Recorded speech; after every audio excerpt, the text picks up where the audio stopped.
Chapter 1. There was a little light in the darkness. On a starless and moonless night, there wasn't the slightest bit of light in the misty valley. Apart from the faintly discernible light in the center of the distant valley, most of the place was covered in boundless darkness. The night was somewhat cold, and the bleak sound of the wind was accompanied by a slight chill. When the wind blew through the valley, a strange dark color surged like a tide. It was a mist unique to this valley. The valley was very large. During the day one could see the undulating mountains surrounding it, but during the night, one could only vaguely see the tall shadows, like a silent giant standing on this piece of land. The gap between two mountains on the northwest side of the valley was the only way in and out of the misty valley. Outside the valley, on the same rugged and dangerous mountain path, a figure was walking over. There was a sudden murderous intent in the darkness. Someone in front of the mountain path shouted a few words in a low voice. The figure that was walking over stopped for a moment. With the dim light in the night, one could see that the person was a young man dressed in black. The young man's expression was calm, as if he was not surprised by the sudden appearance of this obstruction. After listening to the whisper in the darkness, he also used a low voice to reply. One question and one answer, like a password but also like a secret code. Soon after, the murderous intent hidden in the darkness slowly receded, and the black-clothed youth continued to walk forward. However, this part of the mountain path to the entrance of the misty valley seemed quiet and cold, but on this night, it seemed to be particularly strict. On the way, just the same kind of questioning had appeared 3 times. The black-clothed youth answered fluently, calmly passing each of the questioning. In the darkness of the night and the cold night wind, he gradually approached the entrance of the valley. At the side of the mountain path at the entrance there was a raised hill. Several rocks of different sizes were scattered on the hill, and one could vaguely see a white figure standing at the top of the hill. The black-clothed youth's body paused for a moment. After standing in the same place for a moment, he turned around and walked up the hill. There was no path on the small hill. Weeds grew and swayed slightly in the night wind. When he was about to reach the top of the small hill, the black-robed young man saw a wooden sign stuck in the ground in front of him. From the bottom to the top, there was a strange pattern engraved on it. Above, there were gods flying in the sky, and below there were ghosts howling. In the middle, there was an incomparably huge tree that stood between the sky and the earth, connecting gods and ghosts.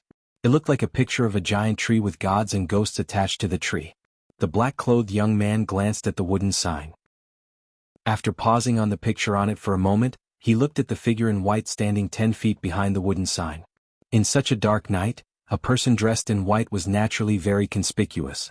At this time, as if hearing the footsteps, the person in white turned around and saw that it was an extremely handsome man. When he saw the man in black, the corners of his mouth curled into a smile. "You're here, Hei Lang." The black-clothed youth called Hei Lang nodded and walked over. At the same time he said, "Yun Jian, if your father saw you dressed like this, I'm afraid he would scold you again." Yun Jian's expression was relaxed and calm. He smiled, "It's okay. Tonight's important matter is imminent. The old man has a lot of things to do in the desolate valley. Why would he care about me?" Hei Lang smiled and walked over to stand side by side with Yun Jian. Looking into the distance, he saw that in the night, other than the dense fog in the valley behind him, there were countless mountain ranges in the distance. Although it was impossible to see the true appearance of the mountains during the day, one could still imagine the majesty and grandeur of the mountains.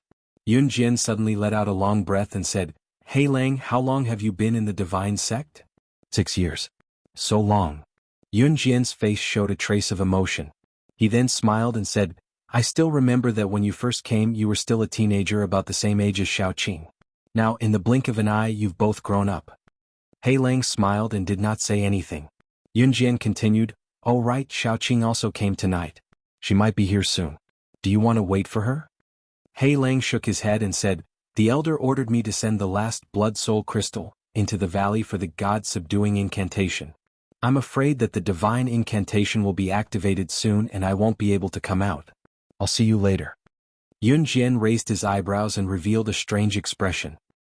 He looked at Hei Lang and sighed after a moment, "Only someone like you has the ability to obtain such a rare object like the blood soul crystal. No wonder my father has valued you so much all these years. He's even more intimate than me, his own son." Hei Lang raised his head to look at Yun Jian and frowned. He seemed to want to say something, but Yun Jian immediately laughed and said, all right, it's just a joke. What kind of relationship do we have? How can I doubt you?" As he spoke, he seemed to have suddenly thought of something. A trace of ridicule appeared on his face as he said to Hei Lang, "Oh right, when the matter is over, quickly come back to me. Xiaoqing might have a secret to tell you." Hei Lang was startled and said, "Secret? What secret?" Yun Jian smiled and said, "If I say it, would it still be a secret? Just remember to come back and see me later." Hei Lang thought for a moment and nodded slightly, "All right." As he spoke, he nodded to Yun Jian, turned around and strode away. Not long after, he walked down the hill and into the valley, disappearing into the boundless darkness. After Hei Lang walked for about the time it took to brew a cup of tea, there was suddenly movement on the mountain path below.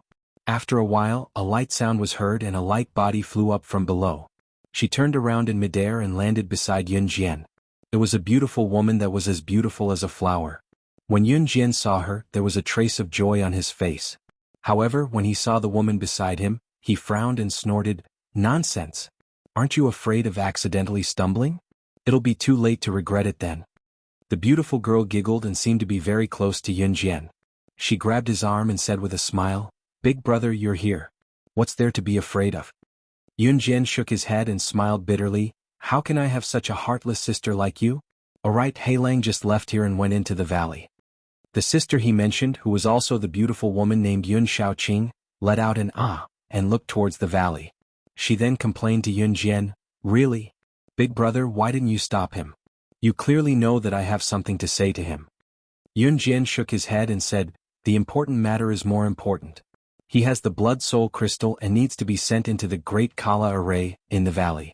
When the god subduing incantation is activated, he still needs to help father and the other elders. He really can't stay here for too long." Chapter 2. Yun Xiaoqing pursed her lips and suddenly looked perturbed. She sighed softly and muttered, "If he knew about this, what would he think? Would he not like it?" As she spoke, she bit her lips lightly and unconsciously placed one hand on her lower abdomen. Yun Jian smiled and said, "Silly girl, don't worry. Black Wolf will definitely be very happy." Yun Xiaoqing looked a little worried. She looked at Yun Jian and said, "Big brother, how did you know?" Yun Jian laughed and shook his head to comfort her. "You are childhood sweethearts and grew up together.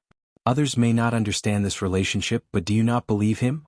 Moreover, we cultivators steal the creation of heaven and earth to obtain supreme power. The price is that it is difficult to have children. The higher the cultivation realm, the more it is so. Now that you are pregnant with his child, this is a joyous occasion. Would Black Wolf be angry?" Yun Xiaoqing's eyes flickered. There seemed to be a layer of ripples in her crystal-clear eyes. They were bright and had a hint of depth. After a while, she finally nodded heavily. A smile appeared on her face again. She nodded and said, "Big brother, you are right." Yun Jian smiled and touched Yun Xiaoqing's head dotingly. He said, "Anyway, I am waiting for my nephew to be born. Oh yes, I forgot to tell you. Father also knows about this." Yun Xiaoqing was shocked.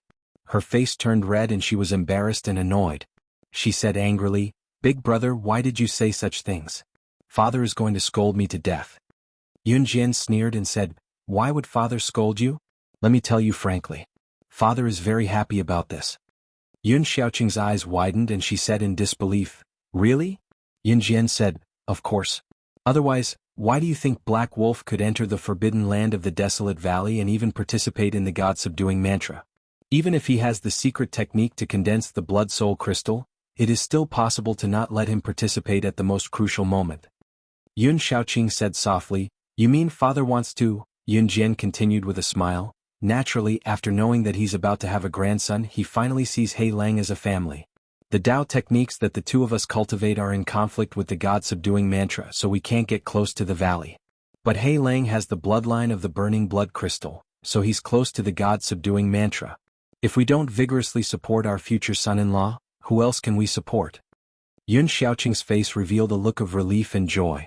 She nodded repeatedly and looked at the dark valley. She put her hands together in front of her chest and prayed softly, "May everything go smoothly and everyone return safely." After saying that, she glanced around from the corner of her eyes. Suddenly she saw something and let out an "ah," as if she was pleasantly surprised. Yun Jian looked from the side and saw Yun Xiaoqing walk to the side and pluck something from the wild grass on the ground. Yun Jian took a closer look and saw that it was a red flower. Yun Xiaoqing beamed and said to Yun Jian, "Big brother, look, the acacia flower has bloomed." Yun Jian shrugged his shoulders. The acacia flower was just a common wildflower that could be found everywhere in the mountains. It had no spiritual tattoos, nor was it a spiritual material or a medicinal herb. It was useless to cultivators, so he said grumpily, "It's just a wildflower. Why are you making such a fuss?" Yun Shaoqing didn't care about him and only smiled as she held the red acacia flower in her palm and looked at it. Then she said with a smile, "This flower has bloomed so beautifully, it must be a good omen." The night wind blew, and the bright red petals of the acacia flower trembled slightly in her snow-white palm, as if they were whispering softly. Heir walked into the misty valley. At first, the path was a rugged path between two towering peaks, but as he went deeper, the path gradually widened. What was strange was that he didn't light any lamps along the way, and his surroundings were dark, but he didn't make any mistakes, as if he was already very familiar with the terrain here. After walking through the small path into the valley, although it was still dark ahead, Heir seemed to have adapted to the darkness, and the ground beneath his feet seemed to have become even more flat. This was the middle of the valley. Because of a strange reason, this valley looked ordinary, but in reality, there were no spiritual herbs that could grow in this valley. There were mostly ordinary weeds and trees, as well as common wildflowers like the acacia flower. Because of this, to the cultivators in the world, this valley was desolate, and this was where the name, Desolate Valley, came from. Heir looked forward and saw that in the center of the valley in front of him, there was a ball of fire burning. This scene reflected in this valley that was completely shrouded in darkness, and the dot of fire was especially conspicuous. He took a deep breath. At this moment, when there was no one around, he looked a little nervous and kept staring at that spot. After a while, he gently spat out a turbid breath, and his face quickly returned to calmness. Then he strode towards the light of the fire. Under the night sky, the depths of the valley seemed to be filled with a strange aura. It was invisible and colorless, but it seemed to be everywhere, which made people's heart beat faster. It seemed to be an emotion of admiration and fear for the unknown and terrible power. The flames came from a bonfire burning in the valley. What was lit was not firewood but some strange things. Bones, furs, stones, oddly shaped medicinal herbs, and the strangest thing was large chunks of flesh and blood. They burned silently just like that. If one walked closer, he would find that the strange fuel would flash with strange spirit patterns from time to time, flashing and emitting invisible but strong waves. A large wooden sign about 10 meters high was inserted outside the bonfire. As Heir had seen before, it was painted with a giant tree pattern of immortals and ghosts. Next to the bonfire sat 3 old men. One of them had a plain face that looked like an immortal, and the outline of his face was vaguely similar to Yun Jian. He was sitting on the main seat of honor. The old man on his left was bald and fat, but he had a pair of white eyebrows that hung down his cheeks. The old man on his right was thin, dark, and haggard, with only skin left on his face. He looked somewhat terrifying. Heir walked to the bonfire and bowed to the 3 old men, saying, "Greetings, elders." The 3 people turned to look at him at the same time. The dignified elder and the fat elder both nodded, but the skinny and haggard elder's face darkened. He suddenly sneered and said, "Yun Shouyang, what right does your subordinate have to be in the divine formation?" Chapter 3. The old man in the middle frowned and revealed a trace of displeasure on his face.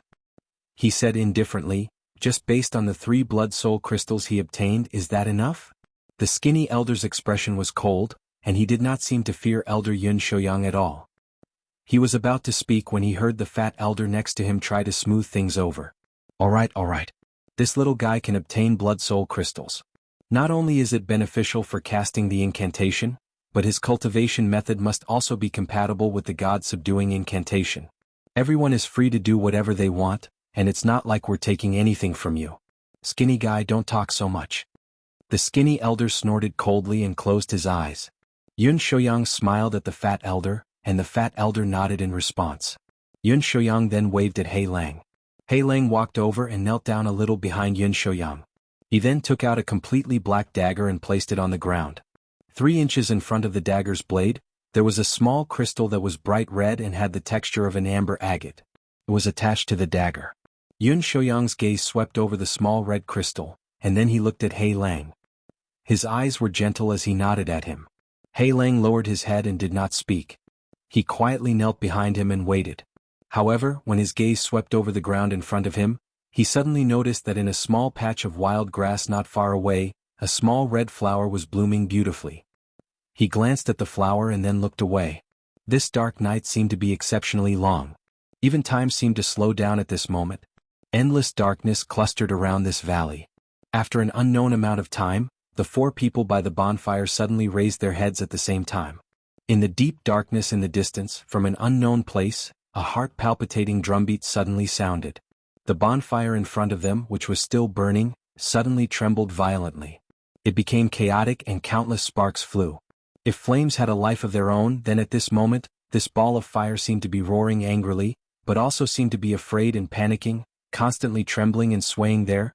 The sound of heavy footsteps suddenly came from the valley. The next sound came from an extremely far distance. In just a few steps, he had already crossed a long distance and arrived near the flame.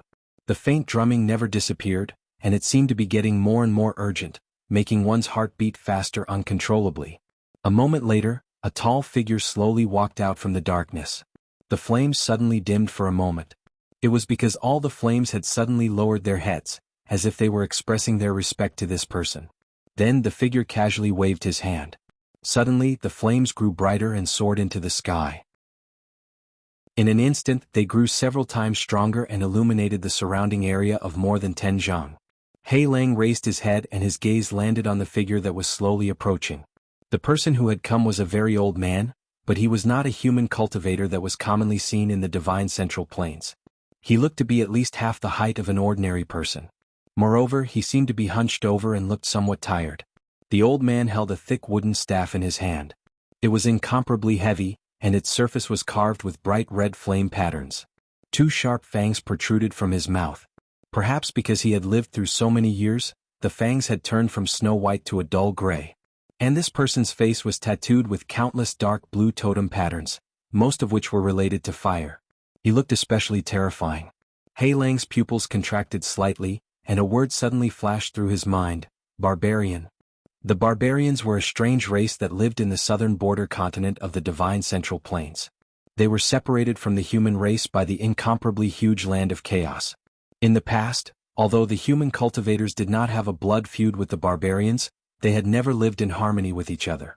Just like this barbarian who looked very old at this moment, when he walked past the wooden sign, his eyes swept over the huge tree pattern on the wooden sign, and a trace of obvious contempt suddenly flashed across his eyes.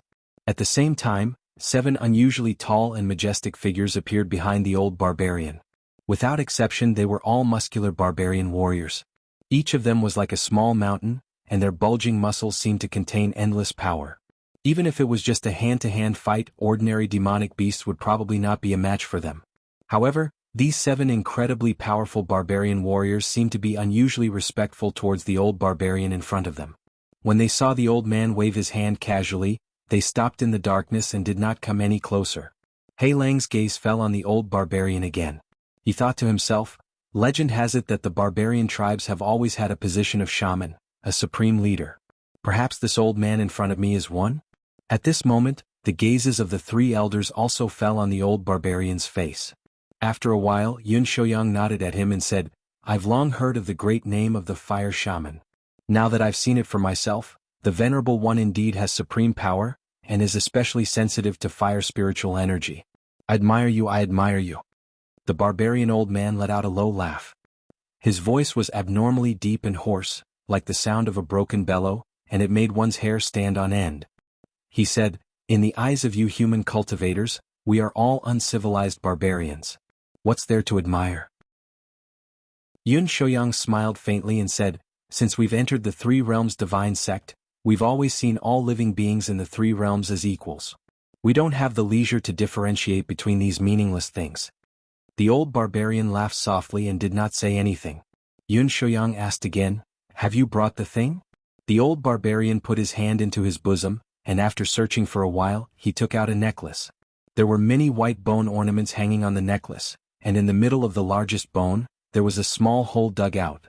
Inside the hole was a small object that was shining with a strange luster. The 2 ends of the object were pointed, and the middle was bulging. It looked like the grain of wood, and it was dark green in color.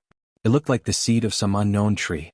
Looking at it from afar, it did not seem to be anything special, but it made people feel that this seed was full of vitality. As soon as this item appeared, the 3 elders of the 3 realms divine sect were shocked. They stood up together and stared at the white bone, especially at the seed, not letting go.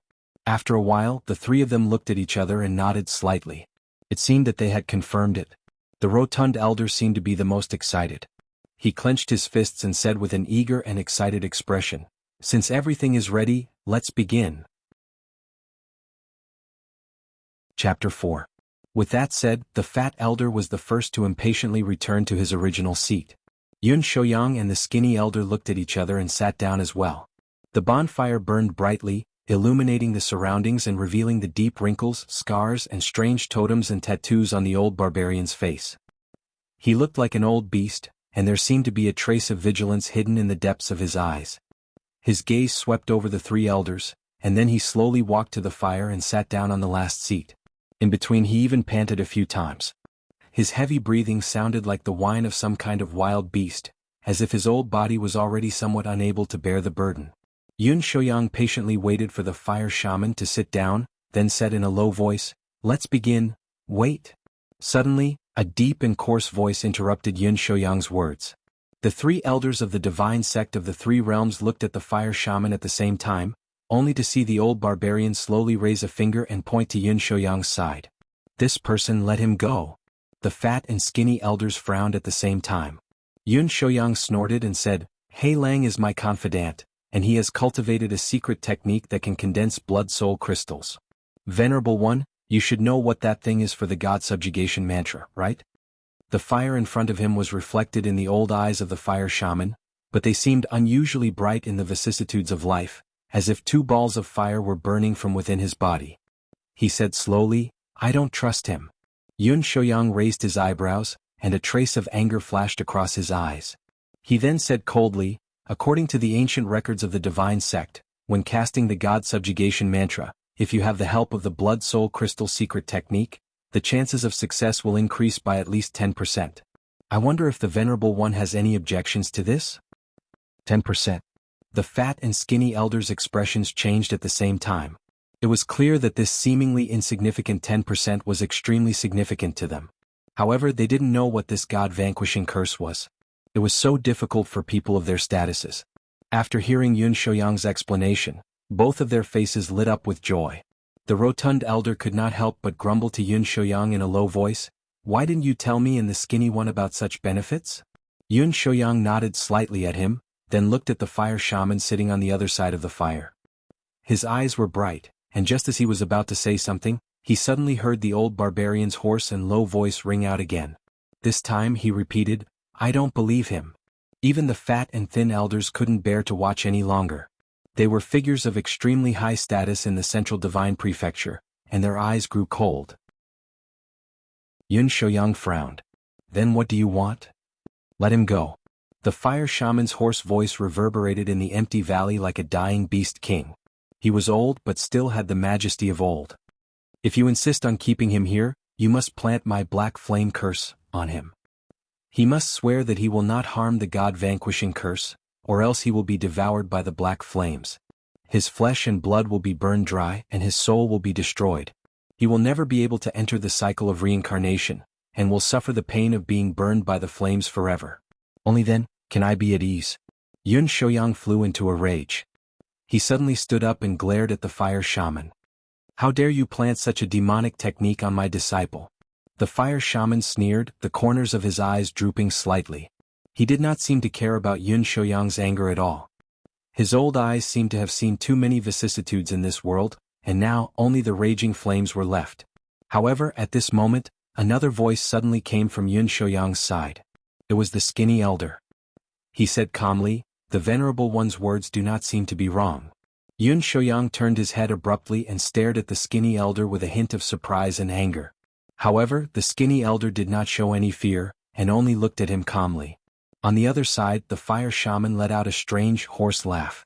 It was as piercing as a ghost's as he looked over. Yun Shouyang took a deep breath and turned to look at the fat elder.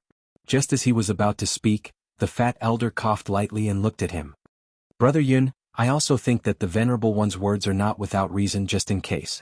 Perhaps because he had a good relationship with Yun Shouyang, he pondered for a moment and said a few more words to smooth things over. "Moreover, we all know that although the black flame curse is sinister and vicious, it is still a kind of curse. As long as the little fellow does not violate the oath, the curse will not be triggered and there will be no problem. Yun Shouyang clearly did not expect the fat elder to say such a thing, and his expression changed for a moment. With his status and experience, he naturally knew a thing or two about the black flame curse. Although the fat elder's words were generally correct, this kind of mysterious curse that originated from the barbarian tribes deep in the southern border continent was not that simple. Just as he was thinking about letting Hei Lang leave this place, he suddenly heard Hei Lang's voice from behind, "Master, disciple is willing." As soon as he said this, there was a moment of silence around the fire. Everyone looked at the black-robed young man, including the fire shaman. The fire shaman's wise and experienced gaze also fell on Black Wolf's face. Yun Shouyang frowned and said, "The risks involved." Black Wolf knelt on the ground, his body as straight as a javelin, and said expressionlessly, "Everything is for Master's sake. This disciple will face some risks, but they are not worth mentioning." Yun Shouyang stared deeply at his young face. After a moment of silence, he suddenly took a deep breath and said, "Good. You are indeed my good disciple, I did not misjudge you." Black Wolf lowered his head and did not speak. Yun Shouyang returned to his seat and said in a low voice, "You may go." Hei Lang agreed and walked around the bonfire to the front of the fire shaman. Then, just like before, he quietly knelt beside the old barbarian. The fire shaman's aged gaze swept across the young man. Even though he was an old man of his age and status, he couldn't help but reveal a tinge of admiration in his eyes. But it was clear that this bit of admiration wouldn't affect his will and decision in the slightest. Under the watchful eyes of the other three elders of the divine sect of the Three Realms, a short but strange ceremony quickly unfolded. The fire shaman first put his hand directly into the burning bonfire, paused for a moment, and when he retracted it, there was a burning flame in the middle of his palm. His flesh did not seem to have any reaction under the burning flame.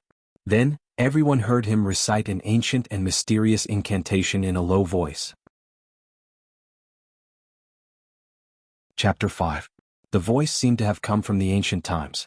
It echoed in the distant past, passing through time and returning to this world. It brought with it a strange and mysterious power. After a while, blood flowed out of the old barbarian's eyes. Black blood. He used his hand to bring the ball of flame closer to his face. That strange face looked like a demon or a ghost, incomparably ferocious and terrifying. The ball of flame then began to twist wildly, as if it had obtained some kind of power. The two streaks of black blood quickly dried up, and the black blood floated up and merged with the ball of flame. The ball of flame turned black. It was a ball of black flame. Everything quietened down. The fire shaman chanted an ancient incantation, and under his guidance, Hei Lang faced the ball of black flame and swore an oath. He swore that he would not harm the god-vanquishing incantation tonight, and swore that he would do his best for it. If he broke this promise, he would suffer the pain of the black flame's backlash. As Hei Lang spoke, the ball of black flame swayed and slowly approached his face. Finally, from the center of his forehead, it silently and strangely merged with his flesh and blood, disappearing without a trace. When everything was over, the fire shaman waved his hand. Hei Lang stood up silently and walked back to the other side of the fire. Yun Shouyang nodded at his disciple and patted him on the shoulder.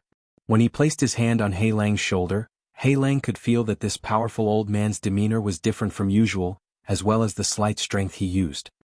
He raised his head to look at Yun Shouyang and nodded slightly. Then he returned to his usual silence. At that moment, Yun Shouyang's eyes were filled with love. He thought to himself that he had not misjudged Hei Lang. After handing little Qing over to him in the future, he would have nothing to worry about. The cold atmosphere seemed to suddenly ease up after the strange incantation. Even the fire shaman, who had always been cold, seemed to have a hint of a smile on his face. Soon, the few of them began their final negotiations. The crucial god-subduing incantation was about to begin.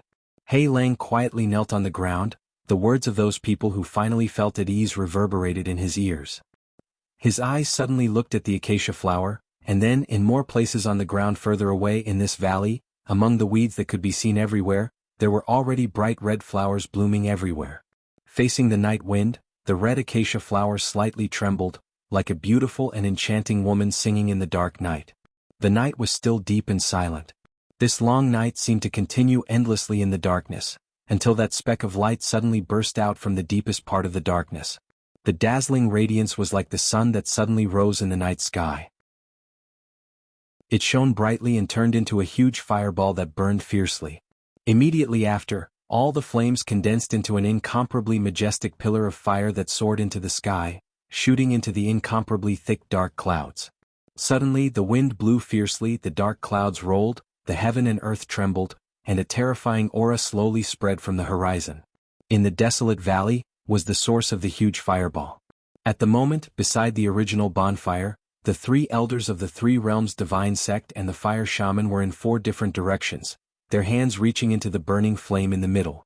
At this moment, below them and the surrounding ground of more than 100 feet, there were suddenly countless strange pattern flames, forming a huge and mysterious formation.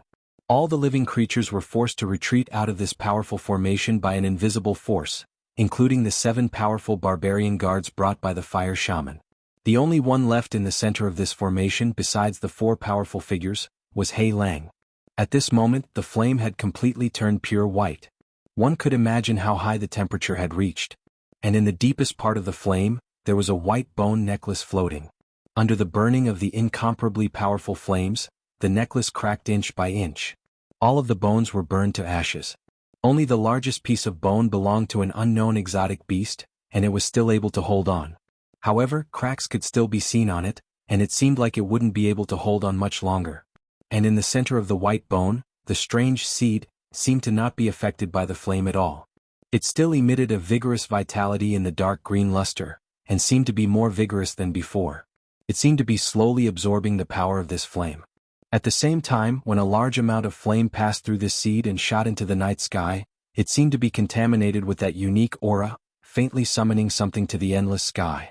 An ancient incantation suddenly sounded, and the 4 extremely powerful people looked up at the sky.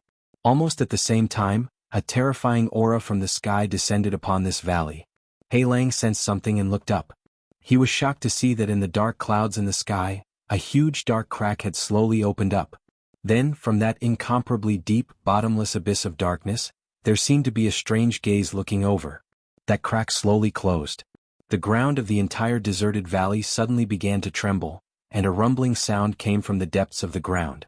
At the same time, the surrounding formations on the ground all shone brightly at the same time, flashing with all their might, emitting a powerful force to suppress this piece of land. But under the pressure of the power in the sky, this large formation seemed to be quickly reaching its limit.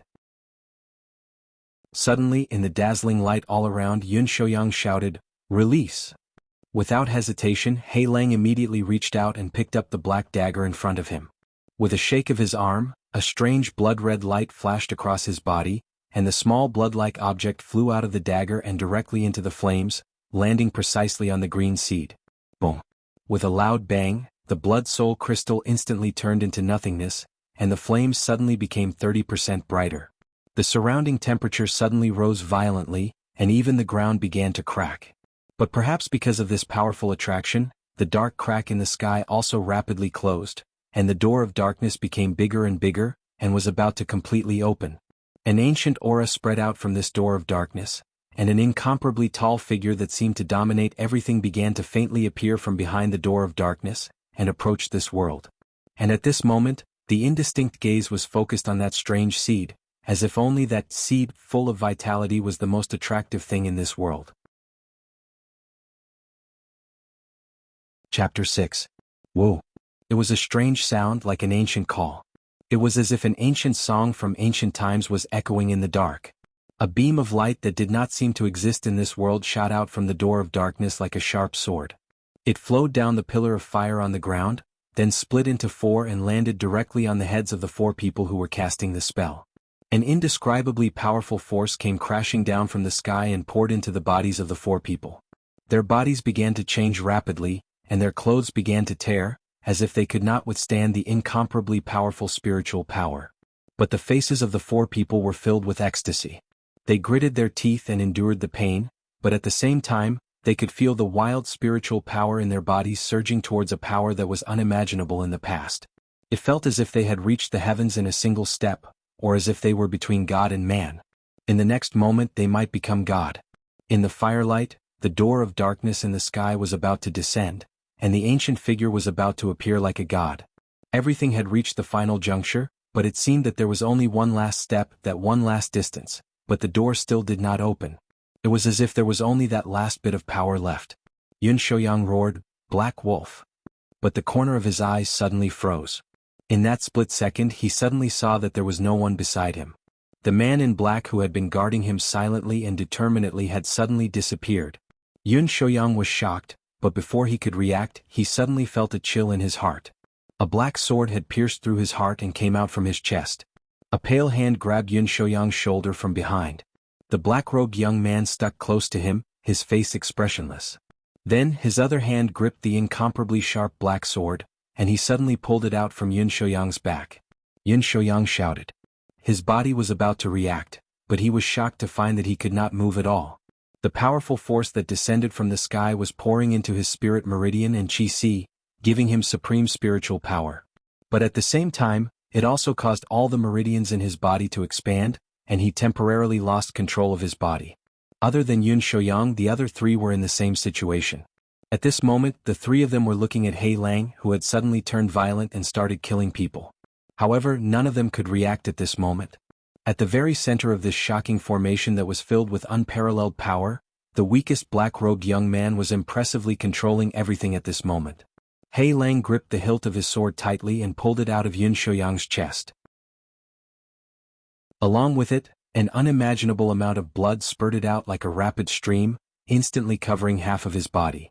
It was the blood that was forced out by the power of the gods that fell from the sky and poured into his body. Once there was an outlet, it seemed to be about to be released under the great pressure. Hei Lang's face was also splattered with beads of blood, but he did not move at all. He looked at everything in front of him coldly, then without a word, he stabbed the black sword in his hand into the flesh on Yun Shouyang's back. One stab, another stab, and another stab. He ruthlessly and resolutely stabbed Yun Shouyang's chest into a bloody hole. After the 13th stab, the once invincible Yun Shouyang finally lost his last chance of survival in despair. He died with his head hanging down with his eyes wide open. Then, as if sensing something, Hei Lang raised his head to look at the door of darkness that had begun to tremble in the sky and let out a deafening roar. He casually threw away Yun Shouyang's lifeless body. The divine light beam that had been pouring into Yun Shouyang's body suddenly exploded, turning into countless beautiful fragments that fell into the darkness of the night. The originally stable and balanced pillars of fire and the door of darkness all trembled and shook violently. More and more pillars of light lost their light, while the divine light beams that had poured into the bodies of the other three people became brighter and their auras stronger. Crazy roars came from the door of darkness, and below, everything seemed to be getting crazier and crazier. Under the despairing gazes of the three people, the unbalanced formation collapsed piece by piece. More and more divine power flowed down like an uncontrollable torrent. In the strong wind, their bodies slowly expanded like inflated balloons. Then tongues of fire swept up and burned every corner of their bodies. Finally, there were suddenly three deafening explosions. Boom, boom, boom. The three bodies suddenly exploded, turning into a rain of blood and shattered bones. They were engulfed by the darkness of the night and the crazy flames. Almost at the same time that the fire shaman's body exploded, as if triggered by an invisible force, the 7 powerful barbarian warriors that he had brought with him suddenly collapsed at the same time. They fell heavily onto the burning ground, as if the thread of life that had been entrusted to them had suddenly snapped, taking away their lives. The door of darkness in the sky also suddenly closed after a final roar and a deafening roar. Then it disappeared into the darkness of the sky. On the ground, the flames spread in all directions, illuminating the entire barren valley within a radius of 1,000 feet. In the depths of the flames, Hei Lang rushed into the depths of the flames and grabbed the white bone with the strange seed embedded in it. Where the tentacles touched, the piece of white bone instantly shattered and turned into dust. Only the dark green seed remained. Unexpectedly, it was not damaged in the slightest and fell into Black Wolf's hand.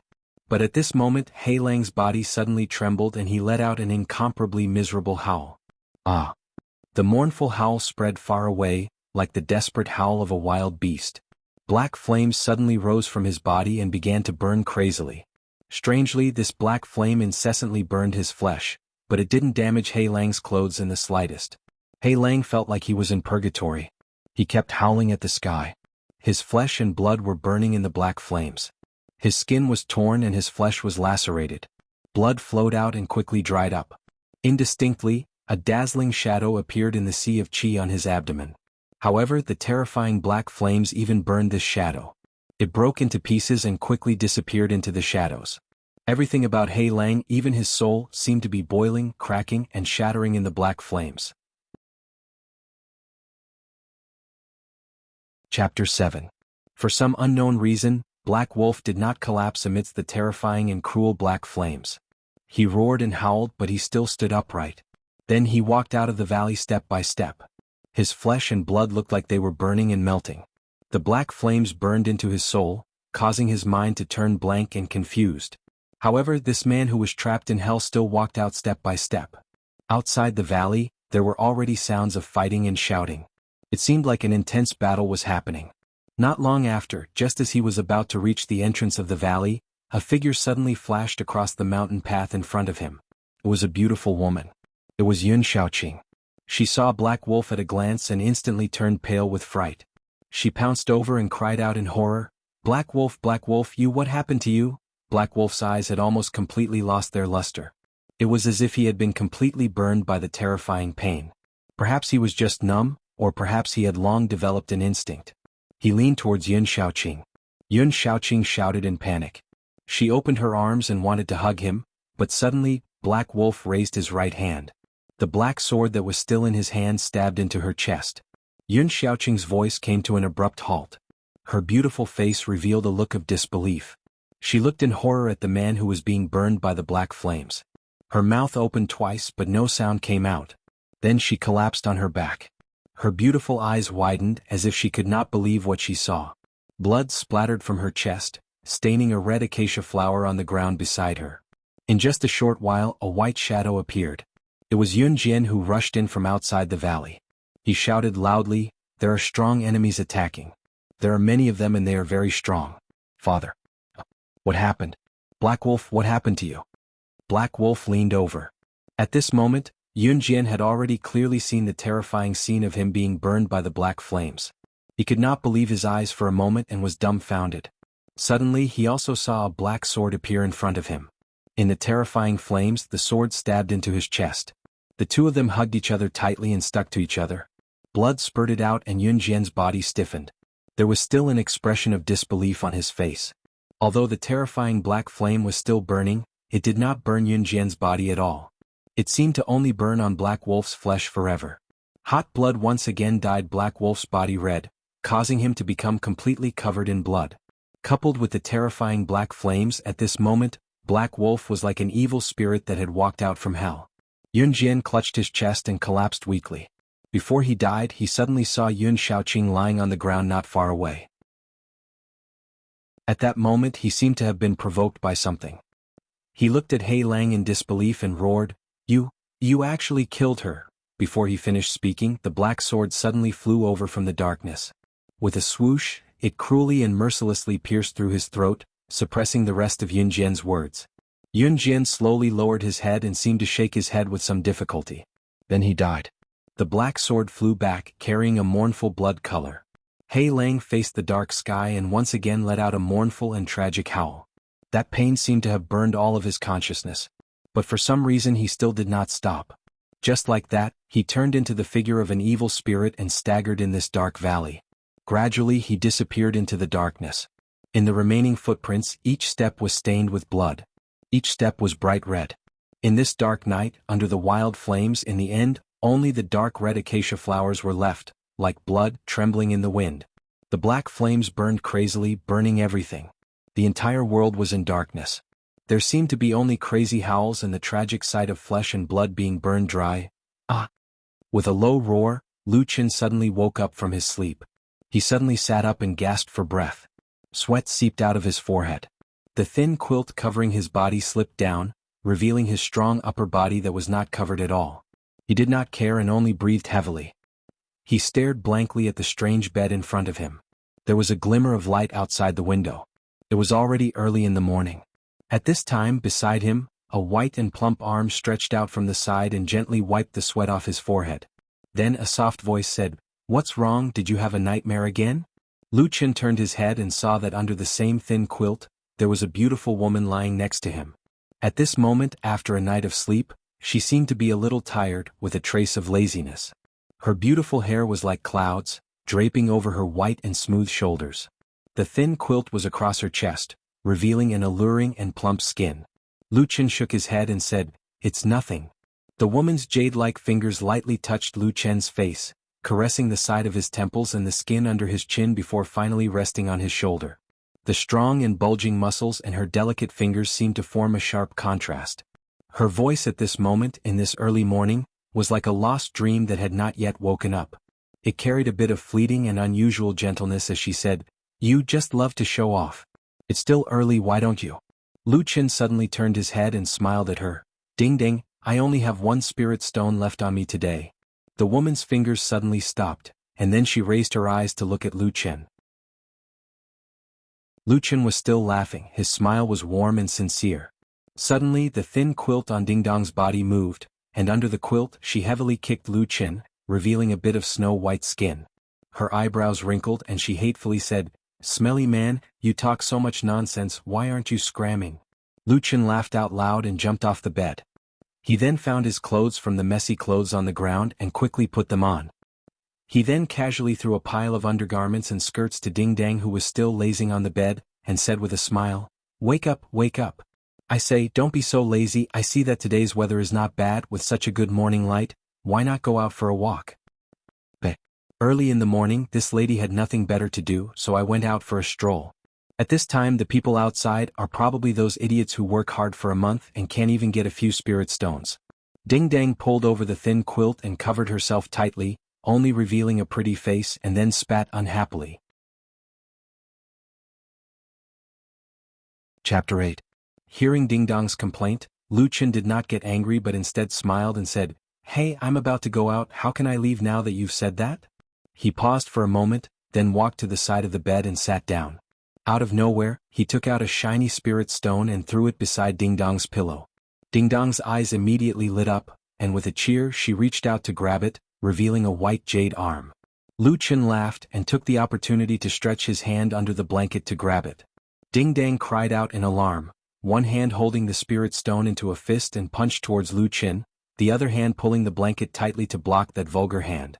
Just that her hands and feet were in a mess, and her warm and soft body was still taken advantage of by him, forcefully touching it a few times.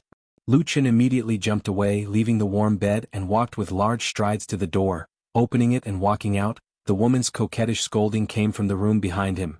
"Damn, stinky men really are not good people, you better remember this." The fresh morning breeze blew down from the tea mountain in the distance. It swept over the clear, gurgling water of the clear stream, causing waves of ripples. It then brushed past the verdant bamboos and beautiful peach blossoms on both sides of the river. Thus there was a hint of fragrance. It blew over the moss-covered wind and rain bridge, over the pond dam on the stream, over the bluestone road along the river, and finally, over the people walking in the morning light. Lu Chen stretched his waist, opening his mouth to let out a yawn, his face revealing a satisfied smile. His gaze looked around. This quiet village in the morning was the place he was currently living. This place was called Qingshiteng Village, named after the clear brook that snaked through the middle of the village. Qingshiteng Brook, the water was extremely clear and the flow was gentle.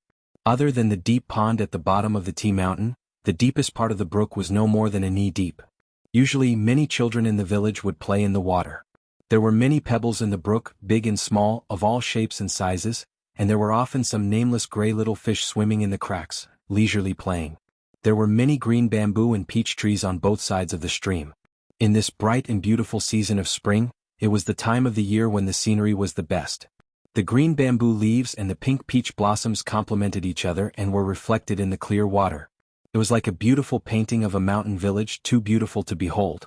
Lu Chen strolled along, listening to the crisp chirps of birds and the crowing of roosters in the distance. Numerous farmhouses appeared on both sides of the stream. It was a little messy without any order, but it still had a bit of the leisurely atmosphere of the countryside. At this time there were already people walking around Qingshiteng Village. Lu Chen bumped into quite a few people on the road by Qingshiteng Creek. They greeted him with a smile and a nod. It seemed like they were very familiar with most of the people here. After walking for a while, a large locust tree appeared between the bluestone road and the brook, its branches luxuriant and leafy. Under the tree, on a large rock, sat a fisherman in a straw raincoat, fishing in the brook with a fishing rod in his hand. Lucien walked over and looked at the fish cage on the ground beside him, and indeed it was empty. He couldn't help but laugh. "Old you, how many times have I told you the fish in this brook are too small, they won't grow big and you can't catch them. If you want to fish, go to the Little Pearl River 5 miles away from the village, or climb up the Tea Mountain, and go to the Dragon Lake in the west, that's where you can catch big fish." The fisherman turned his head to look at him, a white-haired old man, then slowly said, "There are big fish in this brook, I've seen them before." Lucien laughed, casually picking up a rock by his feet and throwing it into the brook. With a splash, the water splashed and immediately rippled. He then said to the old fisherman with a smile, "I've lived here for so many years, but other than the gray stripes in the cracks of the rocks, I've never seen big fish in the water." "You're talking nonsense, aren't you?" The old fisherman didn't get angry, only shaking his head, then repeated, "Little Lou, I'm not lying to you, there really are fish in the water." Lucien laughed, as if talking to this fisherman called Old You made him very happy. He patted Old You's shoulder lightly, then turned and strode away. Only Old You was left sitting alone under the big locust tree. After staring blankly for a while, he cast his fishing line again, making an arc in the air before landing in the water, and continued to fish in silence. Walking along the road for another 100 or so feet, he saw a few houses built together. A few green bamboos grew in the corners of the walls, and the last house had a crooked flag hanging diagonally outside. On the flag was the character Geo, which was almost unrecognizable to others. Lucien walked over and casually pushed the door. The door opened, and then a somewhat helpless voice came from inside saying, "Hey, have you seen anyone's tavern open so early?" Lucien walked into the nameless tavern unconcernedly. As expected, he saw that most of the chairs were still upside down on the table, as if they had been closed last night. He didn't stand on ceremony, walking to the window and taking a stool on the ground to sit down. Then he turned back and smiled, saying, "I'm not here to drink." At the side of the tavern's wall, behind the counter, a chubby middle-aged man with a blissful face slowly sat up. He looked at Lucien and asked with interest, "Oh? Then I'm curious. If you're not here to drink, then why are you in my tavern?" Lucien patted his belly and said, "I've been tired all night and my stomach is about to flatten. Cook a bowl of noodles to eat." The amiable middle-aged man snorted and said, "I only sell wine, not noodles." Lucien laughed and said, "I'm not planning on buying from you. If I don't buy, then I'll have noodles. Go. After the time it took to drink a cup of tea, a bowl of hot and fragrant onion and egg noodles was placed in front of Lucien. Lucien exclaimed in admiration. He picked up the chopsticks and began to eat. As he ate, he said in a muffled voice, "Old Ma, your cooking skills have improved again. This noodles is really good. To be honest, if it weren't for your wine and cooking, I don't know how I could survive here for the past 10 years. Old Ma took a rag from behind the counter and then walked out. He took down the stools from the table and began to wipe them. At the same time he smiled and said to Lucien, "Don't talk nonsense. Even if my wine and food are so bad that even dogs won't touch them, you can still eat them without batting an eyelid." Lucien ate the noodles in big mouthfuls as if he didn't hear what Old Ma said. Old Ma didn't care. He put down the stools in the tavern and cleaned them. When he turned back, there was only an empty bowl on the table in front of Lucien. Chapter 9. Lucien let out a burp and rubbed his belly in satisfaction. He smiled and said, "The taste isn't bad. It's a good meal." Old Ma glanced at him and put away the bowl. At the same time he lightly said, "You went to see Ding Dang again last night?" Lucien leaned against the wall and casually crossed his legs.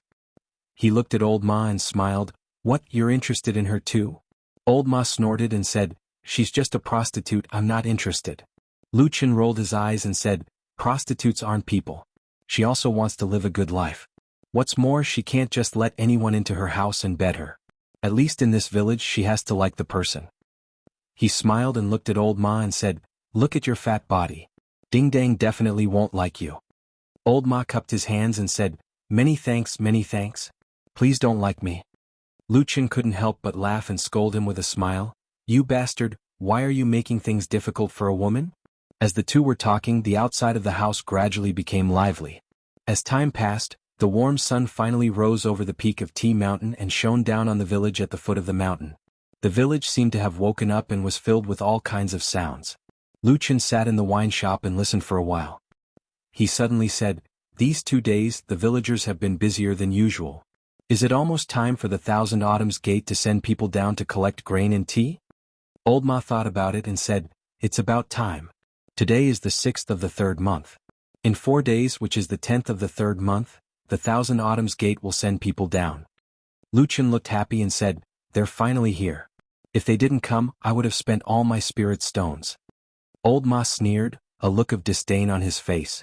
In today's world, the immortal path was flourishing in the central divine continent. There were countless cultivation sects, and the immortal cultivation clans and aristocratic families of various sizes had occupied countless paradises, spiritual mountains and scenic sceneries. They recruited disciples widely and diligently sought the immortal path. Qingshitang village was originally just an ordinary little village. However, 100 years ago, Nansong Mountain, which was about 15 kilometers away from here, was occupied by someone. From then on, they established a sect and called themselves the Thousand-Year Sect. Since then, they had become the most powerful cultivation sect in the area.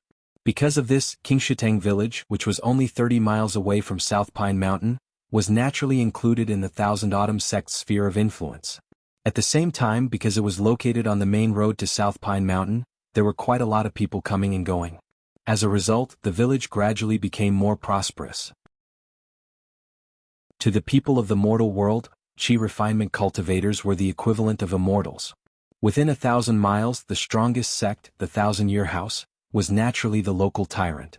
At the same time, in addition to cultivating their own Tao, cultivators often needed more natural and spiritual materials to support them. Qingshitang village was a place with beautiful mountains, clear waters, fertile soil, and abundant spiritual energy. Thus, the Thousand-Year sect had developed it into an important production area. The fields in front of the village were planted with spirit grains, and the tea mountain behind the village was filled with spirit tea. At the beginning of every month, people would come to collect the spirit grains and spirit tea. At the same time, they would also distribute spirit stones to those who turned in the spirit grains and spirit tea. Lu Qin leaned against the window of the small tavern, watching the gradually bustling scene of the village and the hopeful faces of the people outside. He suddenly turned around and said to the owner of the tavern who had come out with a jug of wine, "Old Ma, why do you think these people work so hard to grow those things, and then do everything they can to live frugally? Just what do you think they're doing?" Old Ma replied indifferently, "Isn't that obvious? Out there, which one of those people doesn't want to become immortals and become immortals? Don't they work so hard to accumulate spirit stones so that they can go to the Thousand-Year sect and see if they have the talent to become immortals?" Lu Qin pursed his lips. The Thousand-Year sect is a little unkind. It's just a common test, but they insist on collecting 1,000 spirit stones from each person. How many people have they driven to their deaths? I've seen many people in this village collect 1,000 spirit stones at the age of 50 or 60. Then they go to the Thousand-Year sect and spend all their life savings to see through the mirror. Most of them don't have any talent. The rest might have a bit of talent and could barely cultivate, but they were kicked out because they were too old. Then, some cried like crazy and their lives were pretty much ruined. Old Ma shrugged and said, "Although this method is not very presentable, it's still passable. At least it's not too ugly. There's no forced enslavement or anything like that. It's already good enough." Lu Qin couldn't help but laugh. He stood up and said with a smile, "It's rare that you would speak up for a sect that doesn't make the cut." Old Ma said indifferently, "Last year the Thousand-Year sect was ranked as a beginner middle rank sect on the list of 10,000 immortals issued by Zhengxianmeng. It's no longer a small sect that doesn't make the cut." "What the hell?" Lu Qin was shocked. His eyes widened as he looked at Old Ma. "No way, I don't think this trashy sect is qualified." Old Ma poured himself a cup of wine and said with a smile, "They sent 50,000 spirit stones to True Lord Guangbo in Zhengxianmeng. Of course they're qualified." This time Lu Qin was even more surprised. He looked up and down at the chubby tavern owner in front of him and said with a smile, "My goodness, haven't you been staying with me in this village all these years? How can you be so well informed?" Old Ma smiled but didn't say anything. He just raised his cup to him and drank it in one gulp, with a mysterious smile on his face. Lu Qin looked askance at him and scolded, "You're so sneaky. How many things are you hiding from me?" Old Ma immediately shook his head and said, "Nothing. It's not like you don't know what's going on here."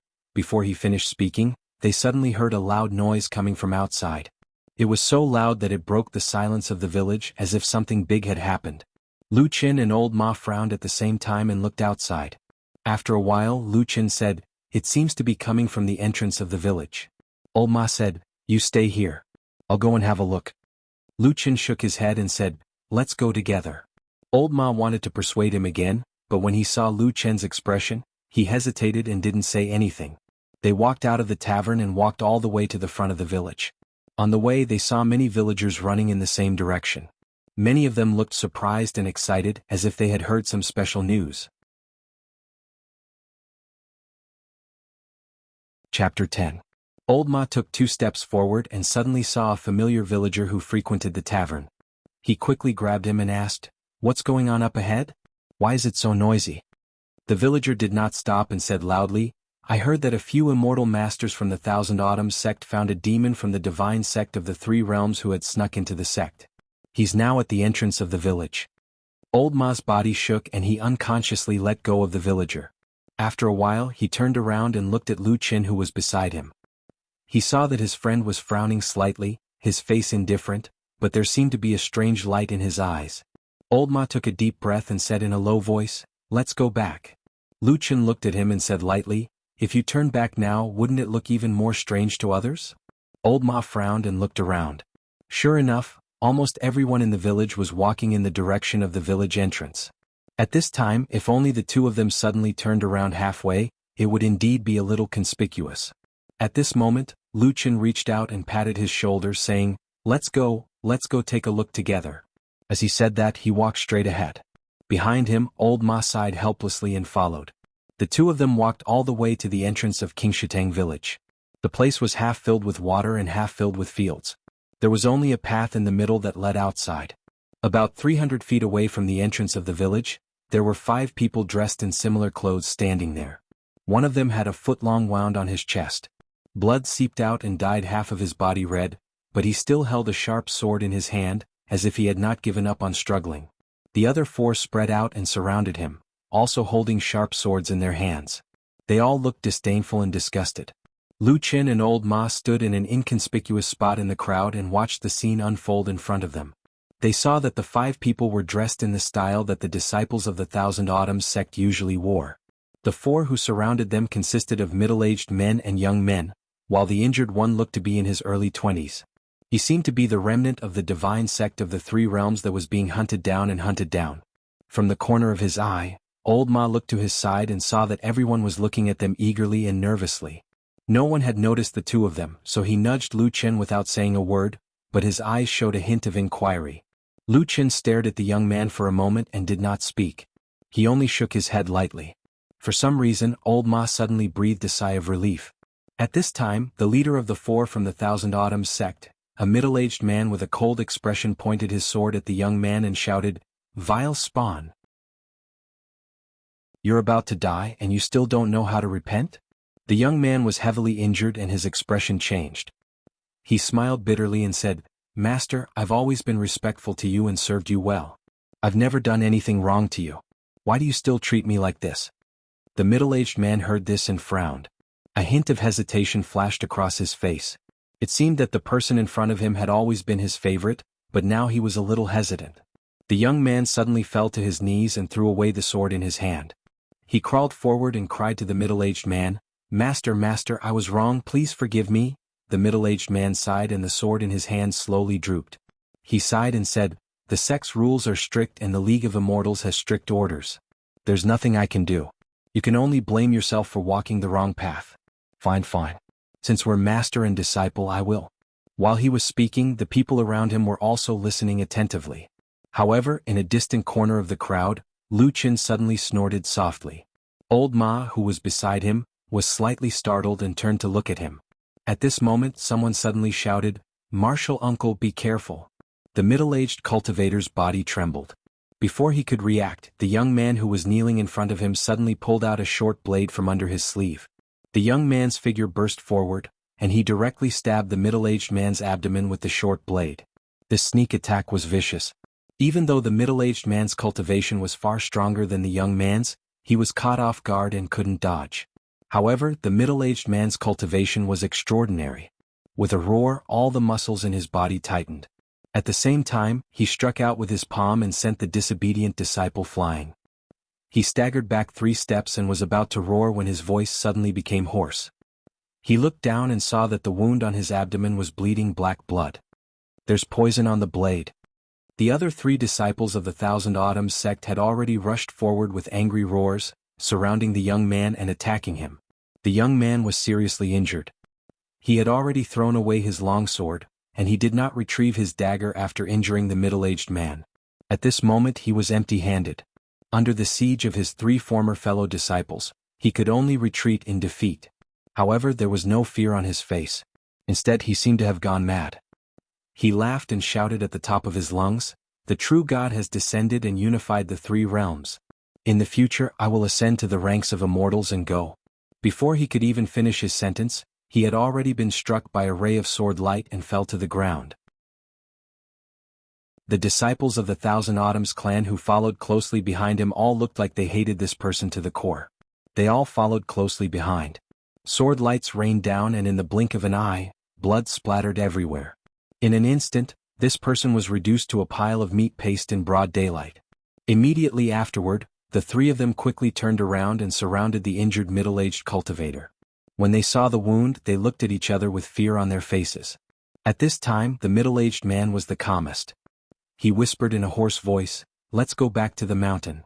Only then did the 3 of them react, and they hurriedly agreed. Then one of them carried the middle-aged cultivator while the other 2 protected him, and they dashed away. No one cared about the remnant of the divine sect of the 3 realms anymore. Only a short period of time had passed since they received the news and rushed out to witness the sudden change in the fierce battle.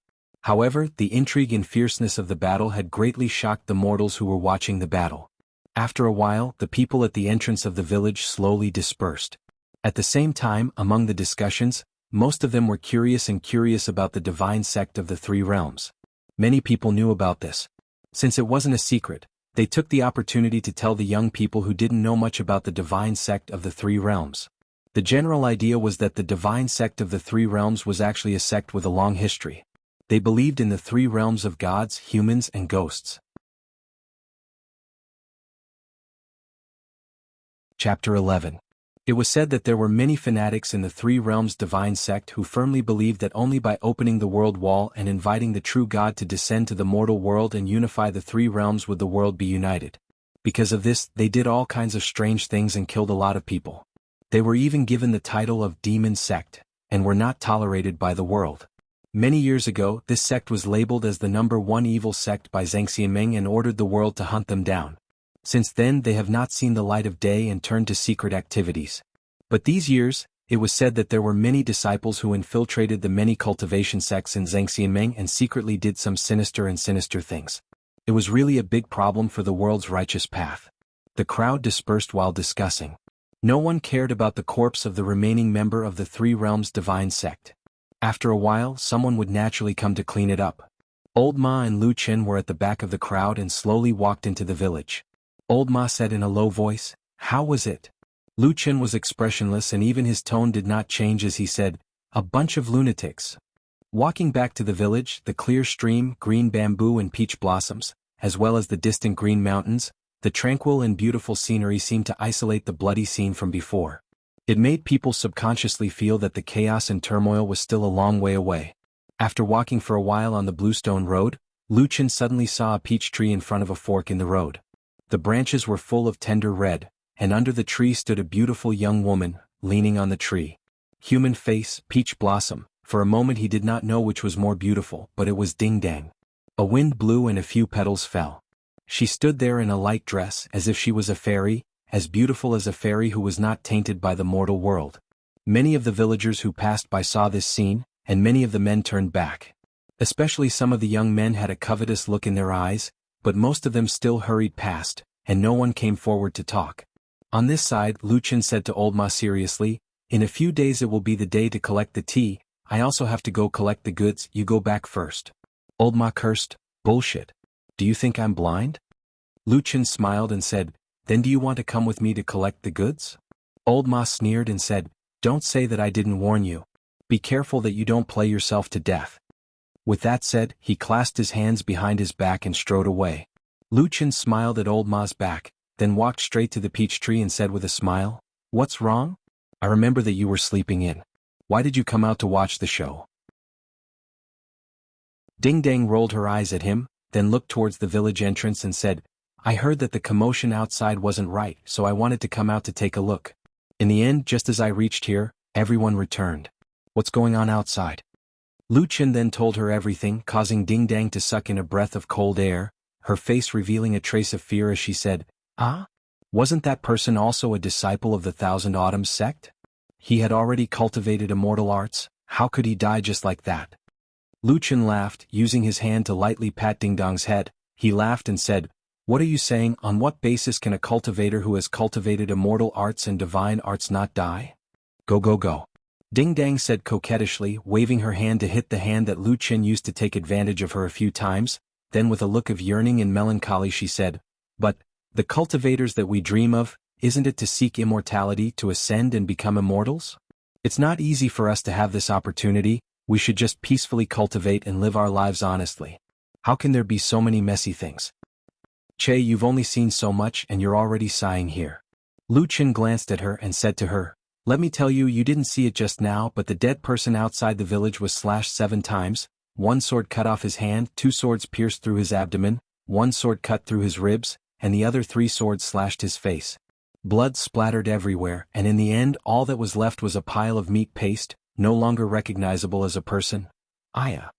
Ding Dong's face instantly turned white, her hands covering her ears, no longer caring about her elegant demeanor, she sent a kick towards Lu Chen. "Shut up! Shut up! Shut up! Blarg!" Seeing her clutching her chest and about to retch, Lu Chen laughed out loud, then retracted his smile and said to her with a smile that was not a smile, "If you can't even handle such a small matter, what if you have the chance to enter a sect in the future, then what?" Beh. Ding Dang gasped for breath for a while, struggling to free herself from the frightening fantasy, and angrily said to Lu Chen, "Nonsense! What kind of place is an immortal sect? How can it be as frightening as you say it is? Moreover, aren't you immortal yourself talking for so long here? Be careful that in the future, when an immortal passes by and hears you, they might catch you and harshly punish you." Lu Chen shrugged and did not say anything more, only smiling.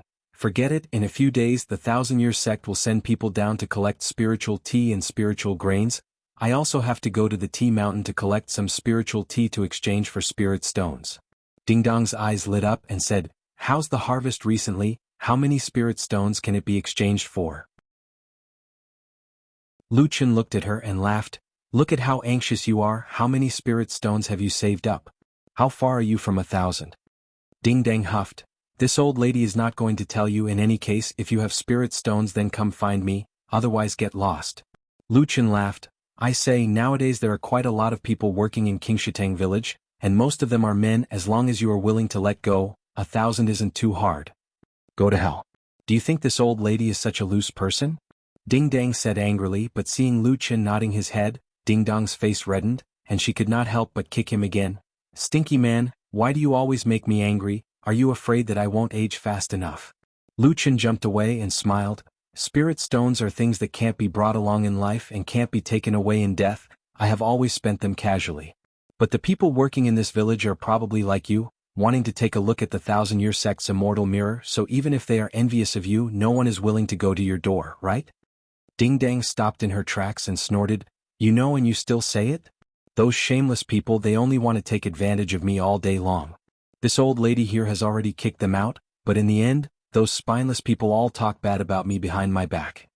After a pause, she could not help but feel a little curious. "Hey stinky man, I didn't think so before, but now that you mention it, it really does seem a little strange. Why is it that everyone else wants that opportunity, but only you seem to not care?" Lu Chen smiled at Ding Dang and Ding Dang frowned, suddenly feeling a chill in her heart for no reason. Chapter 12. But Ding Dong's uncomfortable feeling only lasted for a moment. After a while, Lu Chen laughed and waved his hand saying, "Spirit stones are common, but a beauty like you is not. Now that I have the chance to get intimate with you, I can't let go of this opportunity." Ding Dong's face reddened and she rolled her eyes at him before turning around to leave. Lu Chen watched as she walked back to the house in the distance, then turned around and continued walking forward. When he reached the large locust tree, he saw that the old fisherman named Old Yu was still sitting under the tree fishing. It was as if he was the only person in the entire village who didn't care about what happened outside. However, at this time, other than the old fisherman, Old Ma was also standing behind Old Yu. He was looking at the clear stream in front of them and couldn't stop looking. Lucien walked over and stood beside Old Ma, saying, "There are no fish in this stream." Old Ma didn't seem surprised at his sudden appearance. Instead, he pointed at the cracks between the pebbles in the clear stream and said seriously, "That's nonsense. Look, there are a lot of fish over there." Lucien helplessly looked at the small grayish-black fish that were smaller than a finger and were swimming leisurely at this moment. He sighed and said, "I'm saying that there aren't any big fish in the water that Old You wants to catch." Old Ma thought for a moment and said, "You're right."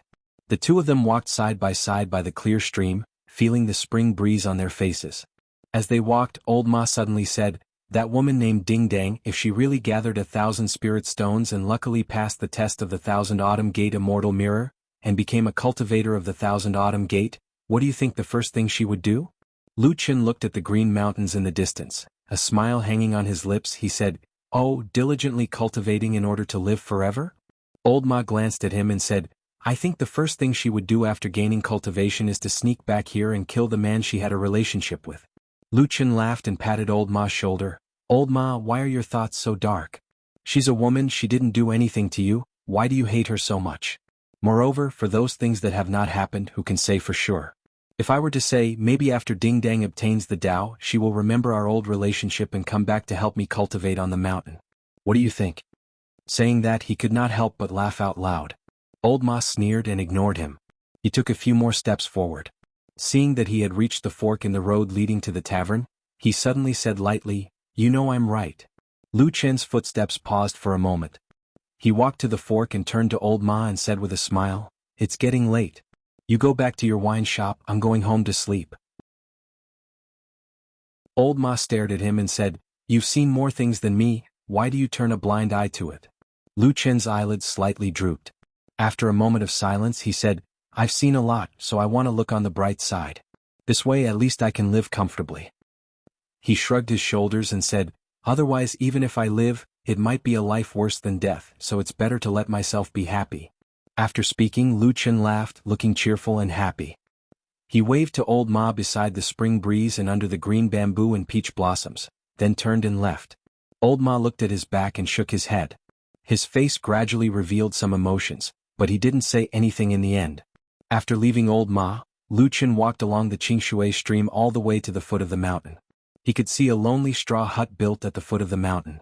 Further away was a deep green pond, which was the source of the Qingshui stream. At this moment, Lucien plucked a bamboo leaf from somewhere and chewed it in his mouth. The slightly bitter but refreshing taste stimulated his tongue as he walked leisurely towards the straw hut. However, when he was about 100 feet away from the straw hut, his body suddenly trembled and he suddenly staggered, looking like he almost fell to the ground. Fortunately, there was a peach tree by the side of the road. Lucien grabbed the trunk of the peach tree with such force that the peach tree trembled and countless pink petals fell, like a colorful and tempting spring rain. Lucien suddenly opened his mouth, the muscles on his face contorted, looking like he was shouting loudly, like a beast roaring after it was injured. However, for some reason, even if he opened his mouth wide, strangely, not a single sound came out from his mouth. Following that, his body started to tremble non-stop, as if at this moment, his entire body was enduring unimaginable pain. Without any warning, in his pair of black eyes, 2 balls of flames suddenly ignited. Black flames. The black flames burned fiercely just like that night. The black flames suddenly appeared, burning in Lucien's eyes. Following that, everywhere on his body under his clothes, strange low and deep sounds seemed to come out at the same time, like the friction of bones, like the wailing of flesh and blood, making one's hair stand on end. Lucien took a deep breath, clenched his teeth and then strode towards the straw hut at the foot of the mountain. His footsteps were a little unsteady as if each step brought him great pain. After just a few steps, one could vaguely see that on some parts of his body that were exposed, his face, neck and hands, strange black stripes faintly appeared, looking like patterns. Like a burning flame. Lucien panted, running with big strides. The straw hut in front was getting closer and closer, but the strange scene on his body seemed to be triggered at any moment. Suddenly, on the skin on the back of his neck, a ball of strange black flames suddenly rushed out from under his skin, and then began to burn. In just a blink of an eye, the flesh and skin around the black flames were charred. Lucien let out a low roar. His body trembled as if he was on the verge of collapsing. However, his courage and willpower came from an unknown source. Despite the excruciating pain of being burned by the black flames, he still forced himself to not collapse. Instead, he continued to run forward towards the grass hut. As if in that ordinary straw hut, there was a life-saving straw for him. As time passed, Lu Chen's condition worsened with each passing moment. Black flames continued to erupt from every corner of his body. One moment it was on the back of his hand, the next moment it was on his chest, his back, his head, his thighs, his calves, and almost everywhere else. When Lu Chen rushed to the door of the thatched hut, it looked as if his entire body had been devoured by the black flames. He pushed open the door of the hut and rushed in. The door was opened and then closed. He, who was in excruciating pain from being burned by the black fire, suddenly paused for a moment. Then, from somewhere above his head, an inconspicuous gray stalk of grass suddenly floated down. Chapter 13. The stalk of grass was reflected in his eyes that were occupied by the black flames. Lu Chen snorted, then quickly rushed to the only wooden bed in the house and lay down on it. The wooden bed looked very simple, but it was very flat and there was a layer of bedding on it. It was unknown where Lu Chen pressed on the bed, but suddenly there was a muffled sound, and the entire bed flipped over, immediately sending Lu Chen under the bed. The thatched hut instantly became silent, empty, and there was no longer any sound. While he was still flipping in midair, Lu Chen, who was already in extreme pain from being burned by the black flames, couldn't help but let out a low roar. When his vision turned black, his body began to involuntarily fall down. He suddenly slapped his right hand heavily on his chest. There was no sound, no movement, that darkness seemed to not move at all, but the falling figure in the darkness, the body that was being burned by the black flames, suddenly disappeared. Disappeared into thin air just like that. In the next moment, a gray light suddenly lit up in front of Lu Chen, and a moment later, his body heavily fell to the ground, making a muffled sound. The black fire was still mercilessly burning his flesh and blood. His body was charred and cracked inch by inch, as if he was about to be burned into a pile of ashes. But at this moment, the place where he was standing had suddenly become a mysterious place that was no more than 20 feet in size and only a few feet in height. This place was surrounded by incomparably thick wood that seemed to be connected together. The surface was overflowing with an ancient aura, mottled and visible as if countless years had passed. At the same time, there was a misty green gas shrouding it, causing all the wood walls to look somewhat blurry, like an ancient tree hole. And in this tree hole, the ground was only about 2 zhang wide, and in the middle, there was a puddle that took up half of the space, the rest was solid ground. The water in that puddle was clear with a hint of green. It was motionless, and for a moment, it was impossible to see how deep it was. It was like a piece of sparkling and translucent jade. However, there seemed to be an extremely strong and fresh aura coming from that puddle of clear water. At this moment, Lu Chen fell on the ground not far from the puddle, burned by the black flames. He didn't even have the strength to stand up, but lying on the ground he still struggled with all his strength, and then his body rolled, rolling twice, and with a splash he fell into that puddle of water. Whew! It was a strange sound suddenly coming from his ears, as if he was isolated from everything in this world, as if he was the only person left in the entire world. The faint water waves shook intensely, countless large and small transparent bubbles floated in front of his eyes, a cool feeling from all directions close to his body, slowly suppressing the terrible burning feeling. This puddle was much deeper than he had imagined, but the size was only so. Lu Chen couldn't even straighten his body in the water. He just curled up like a frightened child, hiding in this incomparably quiet water. He let the water flow and wash his body. It was like a gentle hand, comforting his scarred soul. Even in the water, the black flames on Lu Chen's body still didn't extinguish. The black flames were still burning, but as if being suppressed by the strange vitality of this water, the black flames began to gradually wither, and then slowly retracted back into Lu Chen's skin, gradually becoming smaller and weaker, until it quietly disappeared from his body. The water waves surrounded him, and then at a speed visible to the naked eye, the terrible wounds left by the black flames on Lu Chen's body began to quickly recover. Very quickly, everything became as if nothing had happened, except for that extremely tired man. He tightly curled up his body, hiding in the water, for a long time did not show his head in this quiet water. His lips seemed to be slightly trembling. He clenched his teeth, his face slightly twisted, his face filled with sorrow and pain as if he wanted to cry, but also as if he was forcibly holding back, forcibly not making a sound. He slowly raised his head, looking up from the water in that rippling light. There was another blurry world, as if he could never see clearly, nor could he see the end. The next morning. The moon set, the sun rose. When the sunlight once again fell on this quiet little village, just like in the past, the entire village seemed to suddenly wake up and become lively. Lu Qin yawned as he walked out of his straw hut, carefully closed the wooden door, and then walked down the mountain to the village. Old Yu once again sat under the large pagoda tree, fishing for the big fish that he seemed to never be able to find. People came and went in groups of 2s and 3s, laughing and chatting loudly.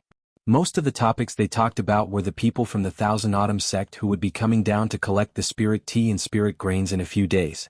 There were also some bits and pieces of information about the massacre at the village entrance yesterday.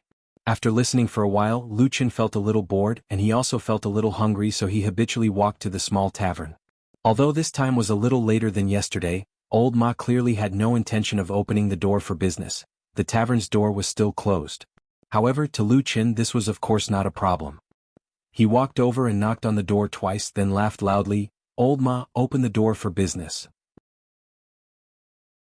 After a while, footsteps sounded from inside the house, and someone walked to the door and opened it with a creak, revealing Old Ma's slightly plump body.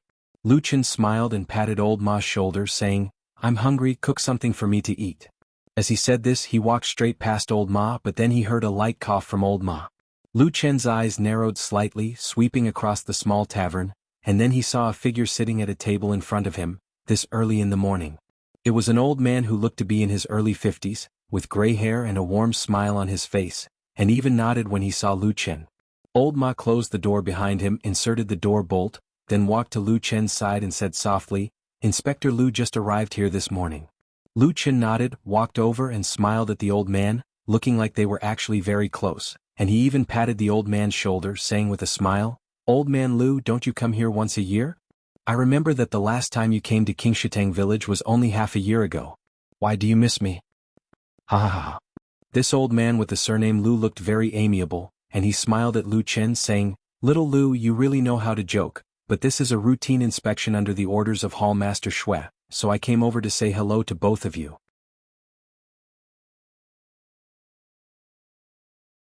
Chapter 14.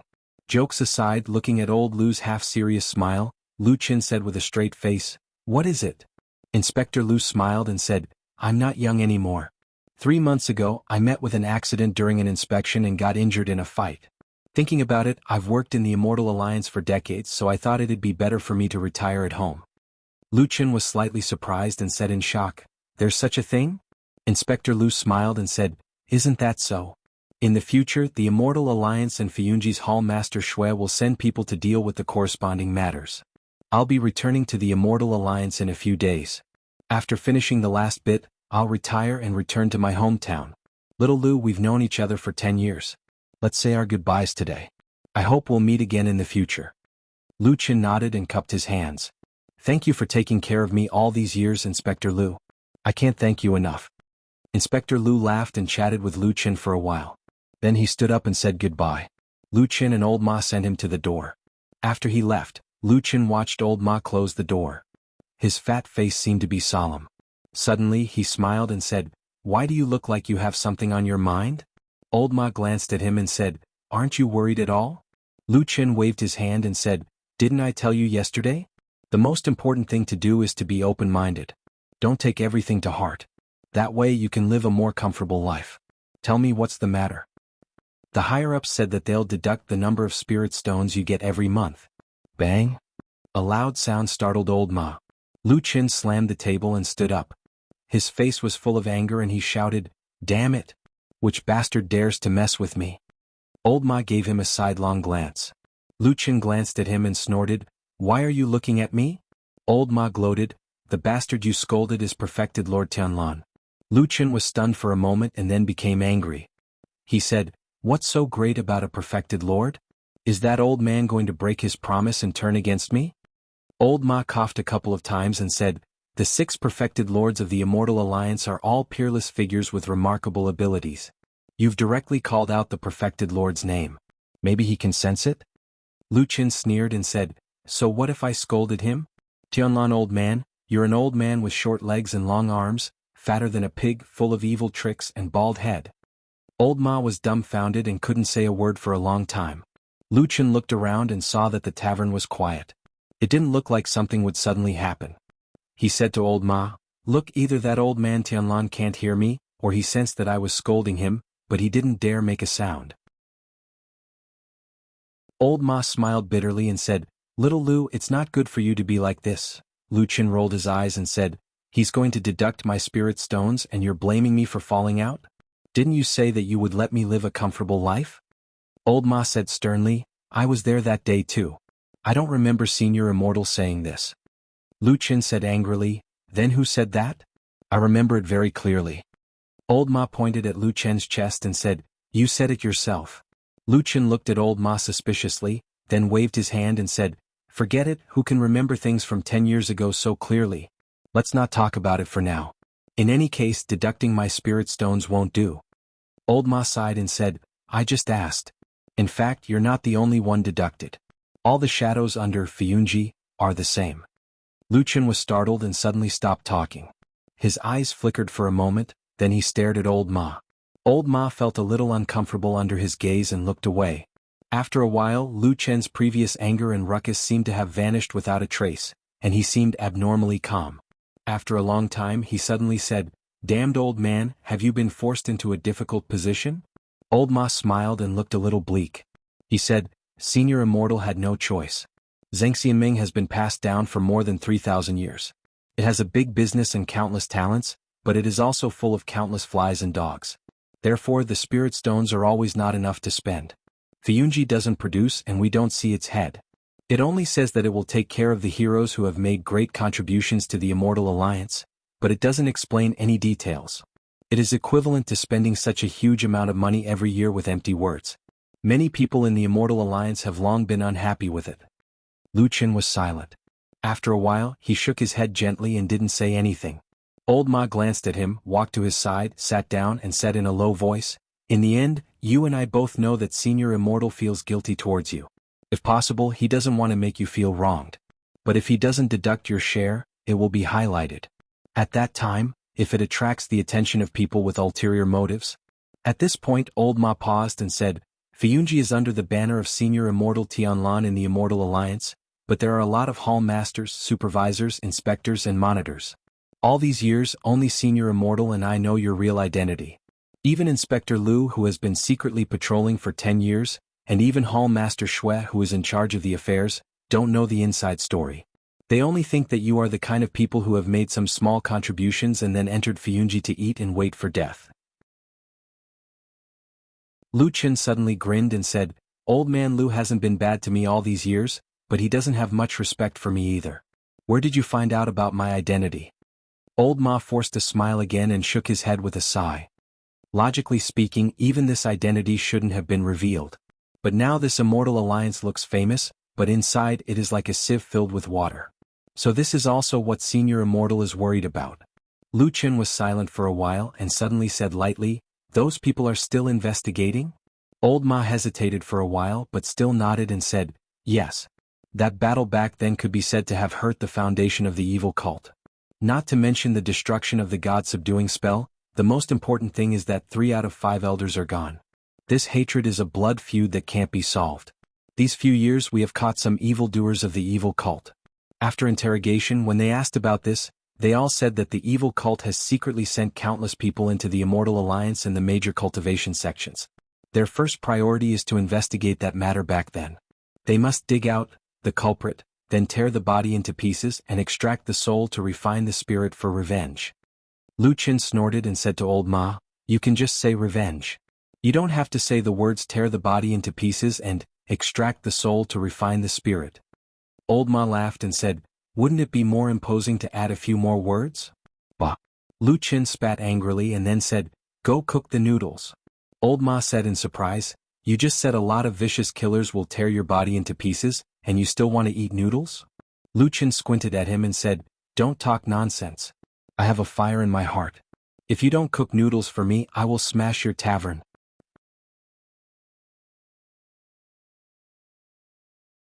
Chapter 15. In Old Ma's heart, this tavern was obviously more important than a bowl of noodles. Hence, when Lu Qin opened the tavern door again and left, he was already rubbing his belly and burping. King Shiteng village was much livelier than usual during the day. This was because the harvest day was approaching and everyone was starting to get busy. Speaking of which, although the village's specialty spiritual tea and spiritual grains had the word spiritual in them, they were actually not spiritual materials that were of great help to cultivators in their cultivation of the immortal Tao. The real treasures of heaven and earth, which could reach the level of immortal treasures, would have special and complete spirit patterns on them. These were the roots of the 5 elements of heaven and earth gathered in them, which gave them all kinds of strange, incredible, and miraculous functions. On a spiritual material, whether it was a spiritual herb, a spiritual or a spiritual beast, or a spiritual elixir, the more spiritual patterns it had, the higher the grade of the spiritual material. In the cultivation world, it was commonly known as a 1-stripe spiritual material, 2-stripe spiritual material, and so on. Generally speaking, even the most ordinary 1-stripe spiritual material possessed extremely powerful effects and was extremely valuable. Moreover, the higher the grade of spiritual material, the more spiritual markings they possessed. Not only were they extremely rare, their value was immeasurable, and they had always been sought after and fought over by the cultivators in the world. As for the spiritual tea and spiritual grains produced in Qingshitang village, the reason why they could be purchased by a cultivation sect like Thousand Autumns sect was because these items actually had spiritual inscriptions on them. However, the spiritual inscriptions here were incomplete and incomplete. They contained spiritual energy, but their functions were only average. In fact, there were a lot of things in the world that were above ordinary items but below the formal spiritual tattoos and spiritual materials. Some of them were useless, but some could be slightly beneficial to cultivators. Therefore, some cultivation sects would send people to buy them. Lu Qin had lived in Qingshitang village for many years and had always said that he was selling spiritual tea. In reality, he really did have 2 acres of tea field on the tea mountain behind the village. He had bought it when he first came here. Of course, Lu Qin didn't know how to plant spirit tea trees at all. The weeds in the field were overgrown, and the harvest was only so. It was just a cover for the fact that he could take spirit stones from old Ma for free every month and wait for his death. Therefore, when Lu Qin saw the excited and hopeful people bustling around the village, he felt a little emotional in his heart. Compared to these people, the deduction of some spirit stones did not seem to be too sad. Whether this was self-deception or an excuse to make himself happier, Lu Qin's mood improved a little. He walked leisurely and unknowingly approached the entrance of the village. When he came to his senses, he had already seen the road outside the village. However, he realized that the corpse from yesterday had disappeared. There was only a dark brown dried blood stain left on the road. After a few days of people coming and going, perhaps even the blood stain would disappear. Lu Qin stared at the blood stain for a moment, then turned around and walked back to the village expressionlessly. He walked along the bluestone road and saw the old fisherman sitting under the tree fishing when he was about 10 feet away from the big locust tree. He laughed and wanted to go over to take another look. Suddenly, he heard a commotion on the other side of the stream.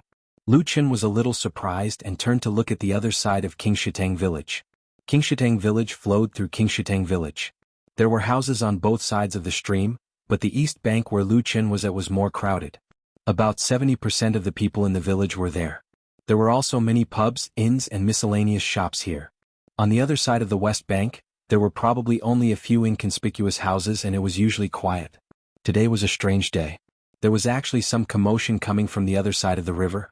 Lu Qin looked in that direction and saw that there was a group of people gathered under a cluster of green bamboo on the west bank. There were both men and women, but there were quite a number of women. Some of the women that he usually saw in the village seemed to have run over there. This made Lu Qin a little curious. He walked over to a stone bridge not far in front of him, intending to see what was going on. After getting off the stone bridge, there was a group of people not far away. Before he got close, Lu Qin could hear gasps of admiration coming from the crowd. Among them, there were many gasps of surprise from the women, as if they had seen something incredible. Lu Qin was even more curious. He hurriedly walked a few steps to the side of the crowd. He found a corner with fewer people and looked in. He was instantly stunned. The crowd had formed a semicircle. Under a cluster of green bamboo, there was a young man who looked like a scholar standing with a smile. In front of him was a wooden board with a piece of white paper pasted on it. There was a brush in his hand, but he was drawing. The scholar's appearance was very charming. He didn't look very old, not even 20 years old. Looking at his jade-like face as he held an ink brush in his hand, he was really charming. Lu Qin could even feel the strange affection in the eyes of some of the older aunties around him. But of course what made the crowd exclaim was not just this person's appearance and charm. This young man was drawing a woman on the paper at this moment. Although it was just black and white ink, it was actually vivid and lifelike. The woman in the painting stood under the flowers, looking at each other with a gaze full of affection. Although the affection was not spoken, it was vividly written on the paper. This painting was actually extremely good. Although Lu Qin didn't understand painting, he felt that it was amazing. Just as he was exclaiming in his heart, he was suddenly startled. He realized that the woman in the painting was actually somewhat familiar. Looking carefully, it was clearly Ding Dang. His heart moved. He immediately turned his head to look at his surroundings. Indeed, not long later, he saw Ding Dang standing there with a strange expression on her face. Her cheeks were slightly red as if she was angry, but also seemed to be unable to contain her joy. The surrounding girls all turned to look at Ding Dang. The jealousy in their eyes could not be hidden. Not long later, the young man had already finished drawing. He then smiled and took down the painting. He smiled and showed it to the crowd, immediately causing them to cheer. Although this painting could not be considered a big deal, everyone could see that this painting was good or bad. Adding the young man's gentleness and politeness, they naturally liked it. In the crowd, Ding Dang snorted and said, "The painting is not bad, but you are not honest. Why did you have to draw me?" The young man smiled and said, "This elder sister's words are too serious. This young man was just casually drawing. I saw that elder sister is beautiful and drew it. If elder sister does not like it, you can take it away and tear it. Actually, there is no scenery or people in the world that cannot be drawn. If everyone is interested, when this young man has free time, I can also draw one for everyone."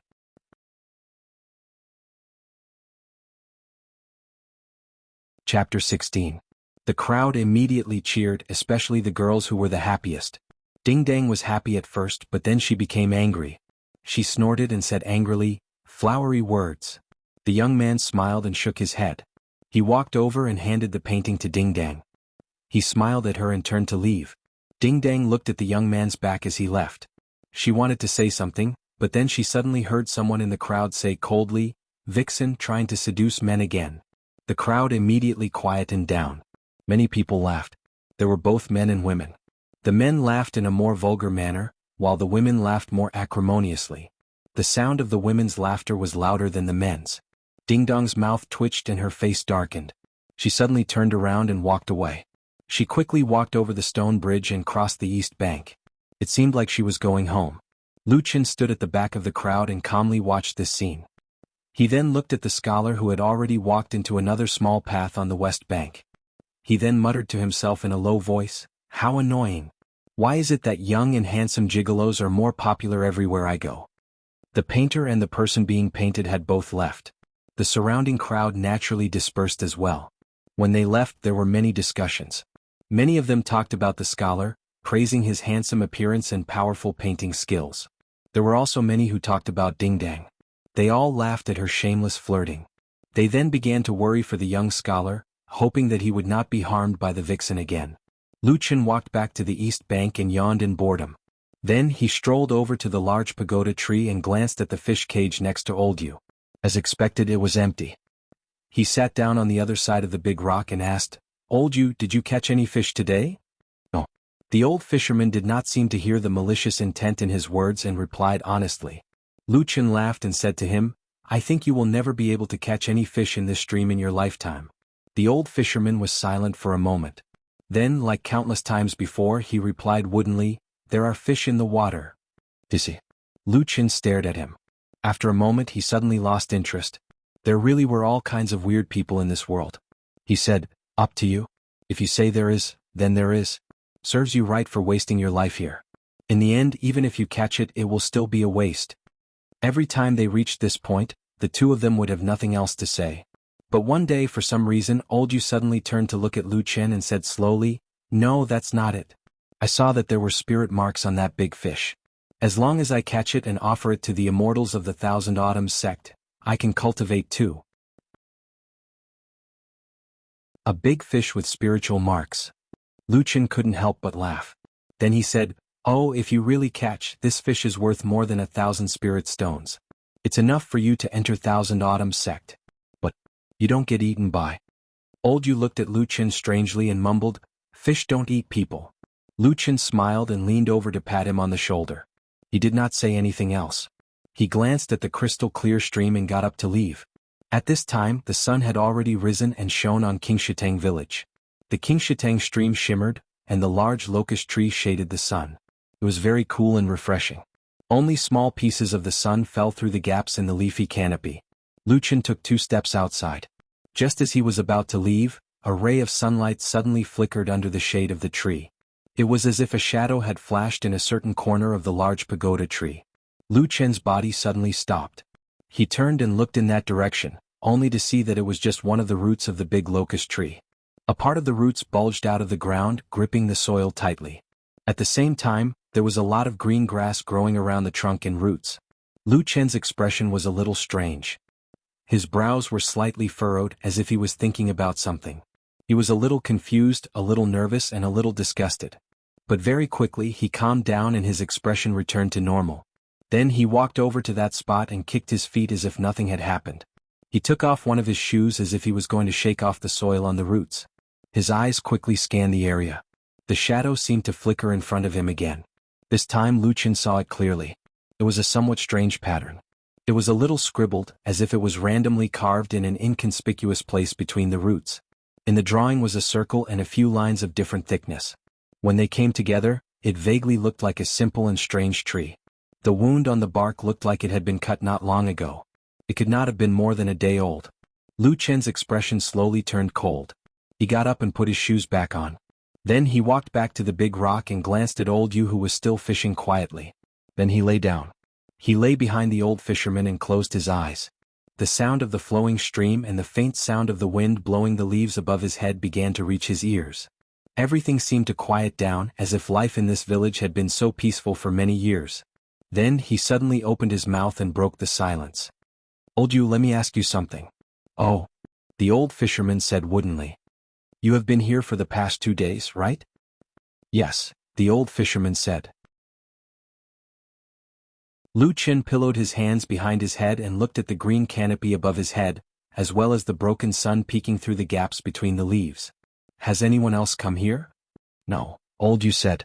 "You know, other than you and old Ma, no one in the village likes to talk to me." Lu Chen grunted and said lightly, "I thought there were more newcomers in the village recently. Maybe you would make some new friends." "Hee hee." Old Yu chuckled in a low voice, just like the little gray fish in the stream beside him bubbling and then bursting. Lu Chen turned over and sat up. Then he patted his butt and walked away without another glance at old Yu. After leaving the big locust tree, he first walked a few steps towards the straw hut at the foot of the mountain, but then he stopped and thought for a moment. Then he turned around and walked back the way he came. At this moment, a man walked towards him. When he saw Lu Chen, he cupped his hands and asked politely, "Brother, may I ask if this mountain behind you is Tea Mountain?" Lu Chen glanced at him and saw that he was also a young man. He carried a long sword on his back and wore a cloak. His face looked travel-worn, as if he had come a long way. Looking at his appearance and attire, he looked like an ordinary itinerant cultivator who traveled the world in search of Tao.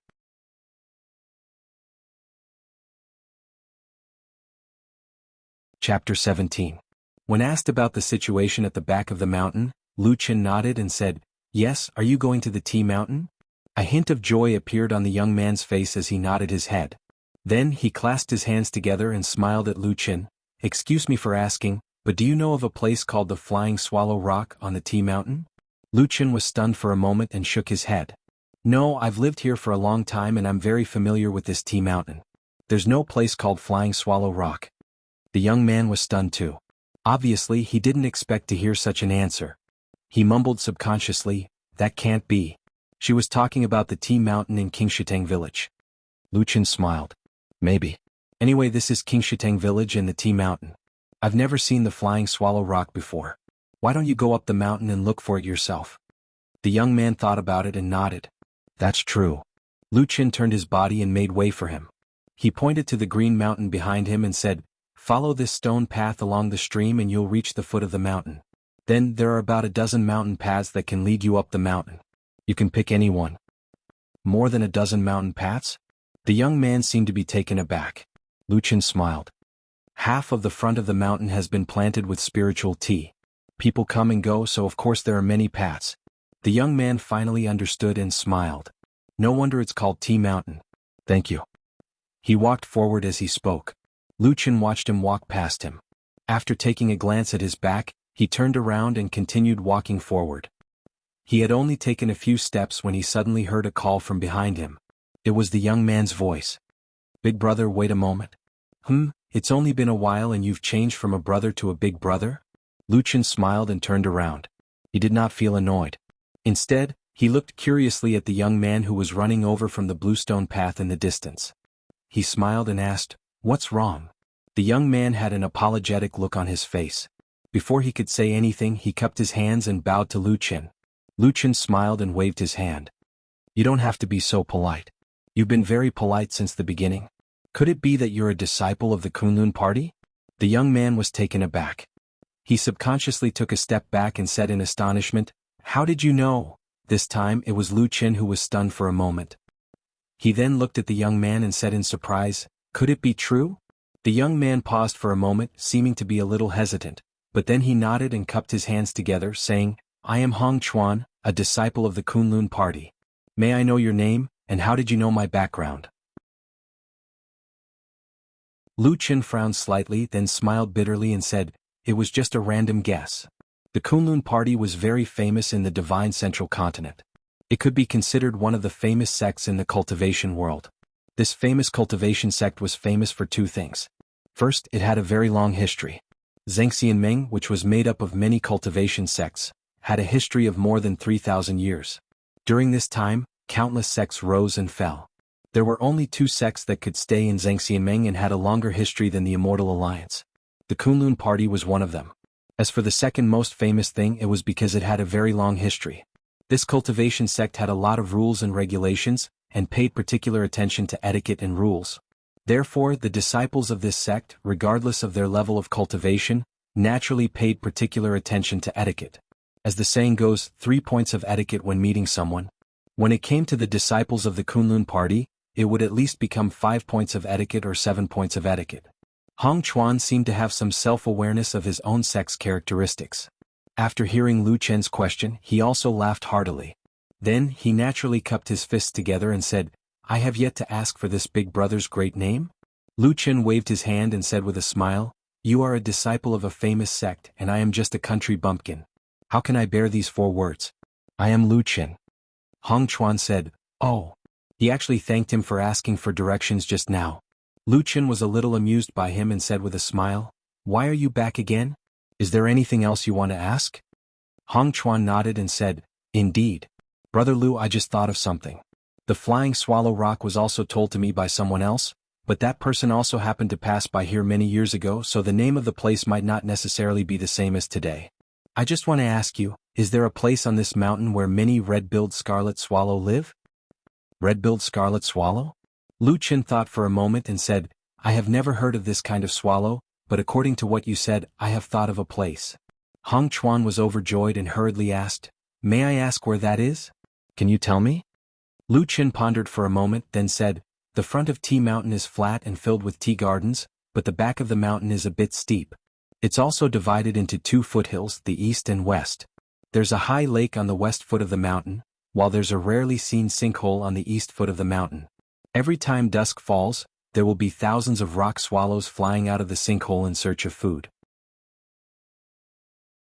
Speaking up to here, Lu Chen paused and said, "That place is probably a little similar to what you said, but the local villagers call that place Ghost Crying Cave. I have never heard of anyone talking about the Flying Swallow Rock." At this time Hong Chuan's face was already full of joy. He nodded repeatedly and bowed deeply to Lu Chen, saying, "Thank you for your guidance, big brother Lu. I can't thank you enough." He thanked Lu Chen again after he finished speaking, then turned around and strode away. Lu Chen smiled and watched Hong Chuan stride in the direction of Tea Mountain.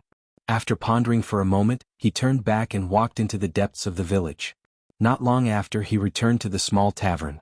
At this moment, the doors and windows of the small tavern were already open. Obviously, it was open for business. However, Lu Chen glanced inside and found that the tavern was empty. There was not a single customer. Obviously, business was slow. He smiled and stepped in. At this moment, Old Ma was sitting behind the counter. His eyes were dull and he seemed to be in a daze. When he heard the footsteps, he hurriedly stood up and showed a trace of joy on his face.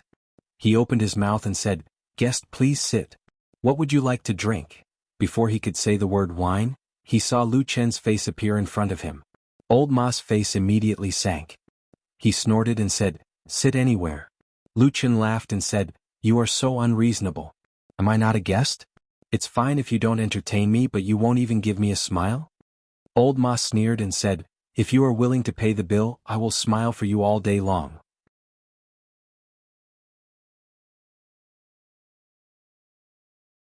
Chapter 18.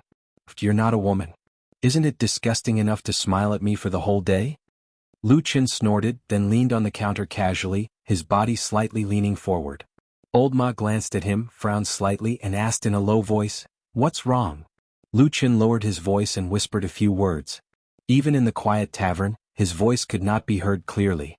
Perhaps only Old Ma, who was closest to him, could hear it clearly. As Old Ma listened, his face suddenly darkened.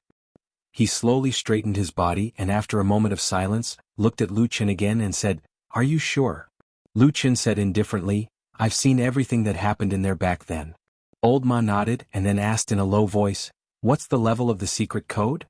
Lu Chen frowned and after a moment of silence he said, "This is a strange place. The secret code only has 1 tree and 2 leaves. At most it's the position of commander in the evil cult."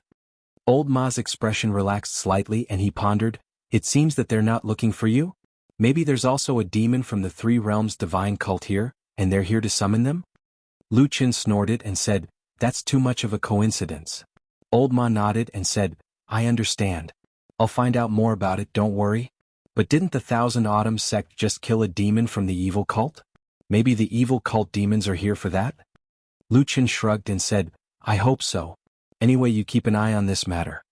Old Ma said, "Don't worry." Lu Chen stood up and prepared to leave, but before he took a step, he suddenly stopped and then turned to Old Ma and said, "There's another thing, help me check it out." Old Ma said, "What?" Lu Chen said, "There seems to be a new young scholar on the other side of the stream. His appearance is handsome and his drawing skill is good. I have never seen him before. Find out who that man is." Old Ma replied with an "oh" and said, "Got it. It's just a small matter." The sky was dark and the night was quiet. Another night came and the small mountain village fell into a deep sleep again. It was especially quiet under the cover of darkness. Lu Chen was lying on the bed in his straw hut. The room was pitch black. He closed his eyes but he couldn't sleep. When people were quiet, they would unintentionally or unintentionally think of some past events. Those thoughts were not completely controlled by people, so even if it was something that they did not want to recall, they would still inadvertently recall it. It wasn't a dream, but when he closed his eyes, it felt like a nightmare that was hard to wake up from. There were mournful shouts, angry screams, ice-cold sword light, and terrifying pain. Of course, most of all, there were those wildly dancing black flames. He opened his eyes in the darkness, shook his head, shook off those disgusting memories and turned over. There was the sound of the wind outside the straw hut. It was the mountain wind blowing from the tea mountain, and it seemed to be a bit hurried this night. Lu Chen listened for a while and seemed to hear some noise inside. Some small, faint noise. He turned over and got off the ground, put on his clothes and walked out. Only then did he find that the night sky was a bit cloudy, and only a few stars were flashing in the distance, making the night look a bit gloomy. The mountain wind whistled past, bringing with it a bit of coldness. Lu Chen turned around and saw the shadows on the mountain peak twisting. It was pitch black and there was a constant rustling sound mixed with the wind drifting over. There was no fear or surprise on Lu Chen's face. He just stared at the mountain peak for a while and then his gaze moved up, looking at the top of the tea mountain. Although those strange sounds sounded somewhat frightening and gloomy, they were actually the special sound of the leaves and branches trembling when the mountain wind blew through the countless spirit tea trees on the mountain. In the gloomy and silent night, it was like the cry of ghosts, but in reality, it had no meaning. Lu Chen was also not the slightest bit afraid. He just stared in the direction of the eastern foot of the tea mountain, and after a while he said to himself, "Those swallows don't seem to be moving tonight?" He had lived here for 10 years and was indeed very familiar with this tea mountain, including the giant pit that the local villagers called the Ghost Wailing Cave. He had also gone up to see it. The giant pit was not small, and it looked quite spectacular from top to bottom. There were indeed hundreds and thousands of swallows living on the rock walls, but whether they were the red-billed red-feathered swallows mentioned by Hong Chuan today, Lu Chen did not know. In Lu Chen's impression, that group of swallows should be just ordinary birds, and not spiritual beasts with spiritual tattoos. Therefore, it was reasonable to say that a disciple of a famous sect like the Kunlun party would generally not be interested in such useless things. Or perhaps, there was some hidden treasure in the giant pit that attracted a disciple of a famous sect like Hong Chuan to peep at it? Thinking of this, Lu Chen's heart also moved, but then he shook his head. He had no intention of being nosy. For the sake of safety, he had explored that area before, but he did not find any so-called heaven and earth treasure. Anyway, even if there was, it was someone else's opportunity. Thinking of this, he planned to go back to sleep. However, just as he pushed open the door of the straw hut, he suddenly heard a low rumble from somewhere in the night. The sound was not soft. Although it was not sharp and ear-piercing, it traveled very far in the night. Lu Chen's body paused and he turned around to look at the source of the sound. However, he found that the place where the sound came from was pitch black, and it was coming from the deep pool at the foot of the mountain. Lu Chen frowned slightly and he was a little surprised. The deep pool was located at the foot of the T mountain, and its depth was unpredictable. This was because from 6 feet underwater, the water temperature became abnormally cold, and ordinary people could not bear it. Therefore, no one had ever been able to dive into it. For many years, this deep pool had been quietly hiding in the depths of the mountain village. Qingshui stream originated from here, and it meandered through the village, coexisting harmoniously with this small mountain village for many years. Lu Chen thought about it and still walked towards the pool. Not long after, he walked to the edge of the pool. He opened his eyes and after a moment he suddenly let out a "ha." With the faint starlight in the sky, he saw that there was actually a person floating in the pool. It was the middle of the night and suddenly, a person was floating on the surface of the deep pool. It was indeed a little scary. At the same time, the mountain wind was mournful and it blew non-stop. It seemed to add a bit of eerie atmosphere to the place. However, Lu Chen seemed to be completely unaware of this gloomy atmosphere. Instead, he frowned as he stared at the human figure that was bobbing up and down in the water. After a while, he suddenly muttered, "Why does he look a little familiar?"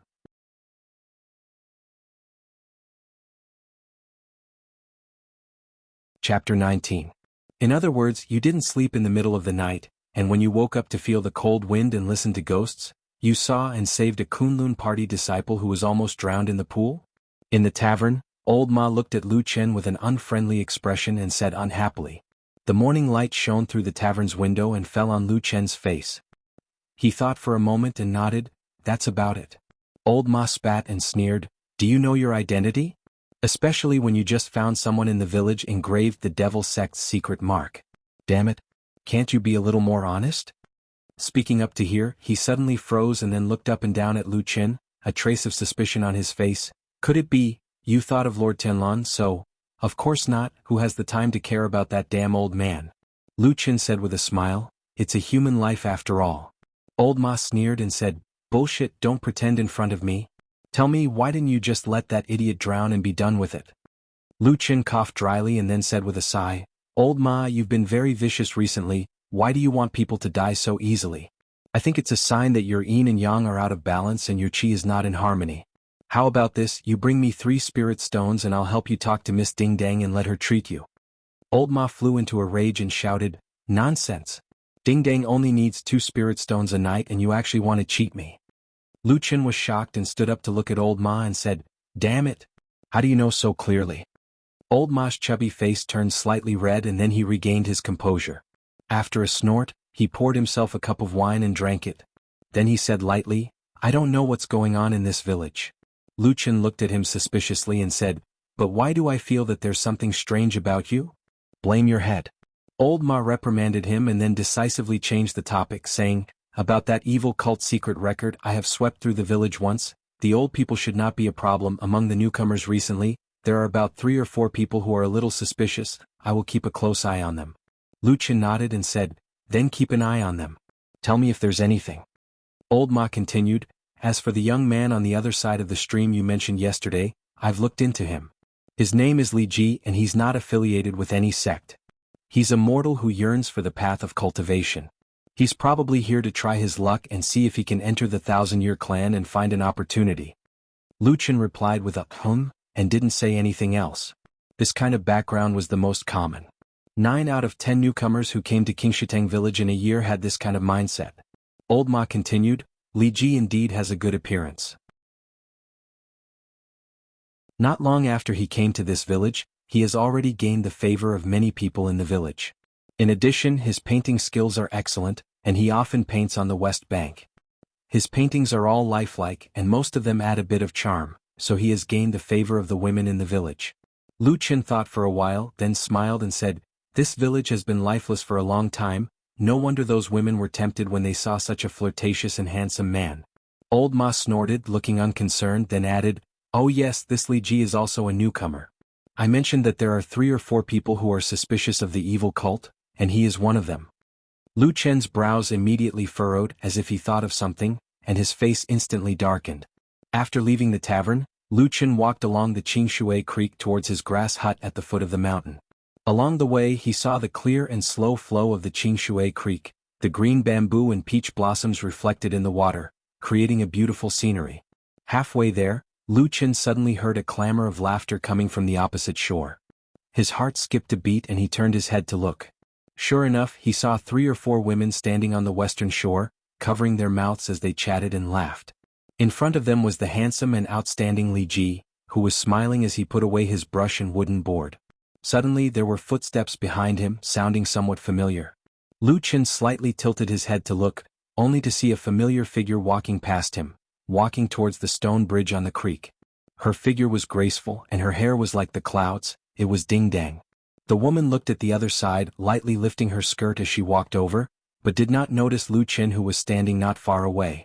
Lu Chen looked at her back, then looked at Li Ji, who was chatting cheerfully with the women on the other side, slightly shook his head, then turned and walked into the distance. Not long after, he saw the shadow of the grass hut at the foot of the mountain.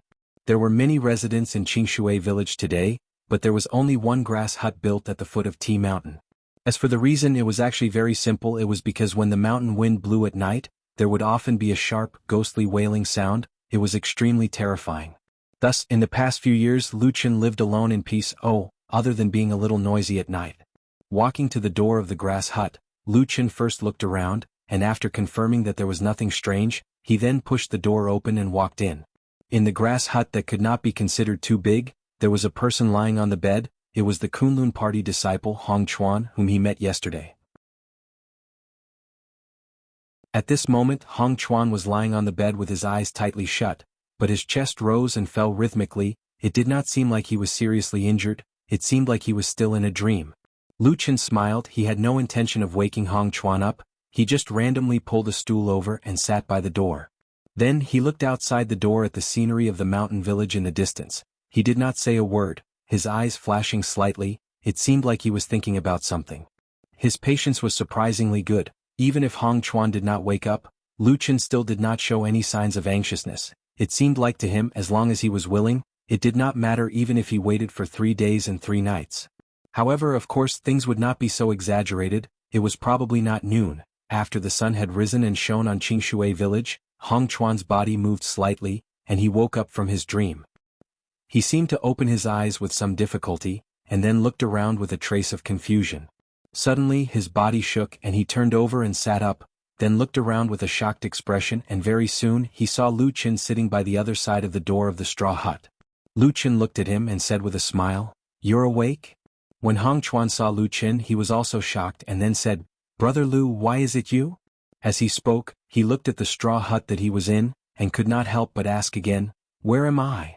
Lu Chen said, "This is where I live. It is a straw hut at the foot of T Mountain.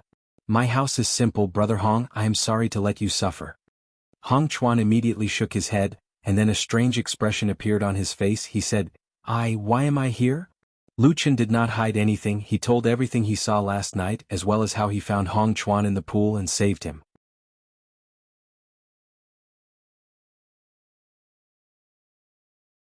Chapter 20. Hong Chuan's expression changed several times. In the end, he let out a long sigh and said, "I didn't expect it to be like this. Thank you, Brother Lu, for saving my life." Lu Chen grinned and waved his hand to show that it was not worth mentioning. Then he said, "By the way, Brother Hong, I remember that when you left yesterday, you were clearly going to the Wailing Ghost Cave, right? Why did you suddenly faint and fall into the pool in the middle of the night?" Hong Chuan hesitated for a moment, then he shook his head and smiled bitterly. "This is really a long story. Actually, after I went up the mountain yesterday, I did plan to go to the cave. Who knew? Then he did not hide it from Lu Qin, or perhaps because Lu Qin had saved his life, so he told Lu Qin everything that happened yesterday. It turned out that after Hong Chuan went up the Tea Mountain yesterday, because it was his first time coming to this mountain, and the front mountain was planted with spirit tea trees everywhere, densely crisscrossing, even the mountain path on the mountain was like a maze. If people who were not familiar with the terrain walked on the mountain, it was really easy to get lost. Hong Chuan was like this. In the beginning he just randomly picked a mountain path to walk up the mountain. Anyway, he just kept walking towards the top. Who knew that after walking halfway up the mountain he began to feel that something was wrong. There were always several forks in front of him, and some of the mountain paths that he had chosen seemed to extend to the top of the mountain, but as he walked, the direction changed. He didn't go to the east but to the west. As a result, Hong Chuan was a little anxious and quickly turned back to walk again. Who knew that the more busy he was, the more wrong this path became, and the sky also darkened at this time. After the sky turned dark, the Tea Mountain was gloomy and dim, even identifying the road was very difficult. Although Hong Chuan carried a torch with him to light up the mountain wind was too strong, and the fire could not illuminate too far. He walked further and further, and then at a certain moment, he suddenly found that a lake on the mountain appeared in front of him. Hearing this, Lu Qin also laughed and shook his head, saying, "So, you went to the Dragon Lake by mistake." "Dragon Lake?" Hong Chuan asked curiously. Lu Qin nodded and said, "That's right, the name of the place has been passed down by the villagers since ancient times. The lake on the mountain is called the Dragon Lake, and the pool at the foot of the mountain is called the Dragon Pond. It is said that in ancient times, there was a dragon living here, and that the water on the mountain and at the foot of the mountain are connected. Of course, whether it's true or not depends on whether you believe it or not." As he spoke, Lu Qin laughed. Hong Chuan also smiled. Such far-fetched names were a common sight in the divine central continent. There were at least 7,000 or 8,000 places in the world named after dragons. Dragon mountains, dragon seas, dragon lakes, dragon veins, dragon hills, dragon fields, and so on could be seen and heard everywhere. Especially in remote and desolate areas, they were the most popular. Moreover, the natives of almost every place could tell you a magical and distant legend. Perhaps it was because in ancient times, the divine dragons who could ride the clouds and ride the mist had left an indelible magical impression in people's minds. However, anyone with a bit of knowledge would mostly dismiss these names with a laugh. As for the reason, it was very simple. Even if the ancient divine dragons did descend to the human world, even if all the dragons worked hard to live in those legends, they could only play less than 1% of the roles in those stories. Humans were too passionate and there were too many legends. There were not enough divine dragons. Hong Chuan was born in a famous sect with a long history like the Kunlun party, so he naturally had this bit of experience and knowledge. He looked at Lu Qin and smiled. But then Lu Qin frowned and said, "So, you went to the Dragon Lake on Shilu Mountain. How did you end up in this pool at the foot of the mountain?" Hong Chuan shook his head and said, "That's the strange part. When I saw the lake last night, I knew I had gone the wrong way after all. I was a little depressed, but it was already late and I might not be able to find my way back. So, I decided to spend the night by the lake and prepare to go to Fian Rock tomorrow."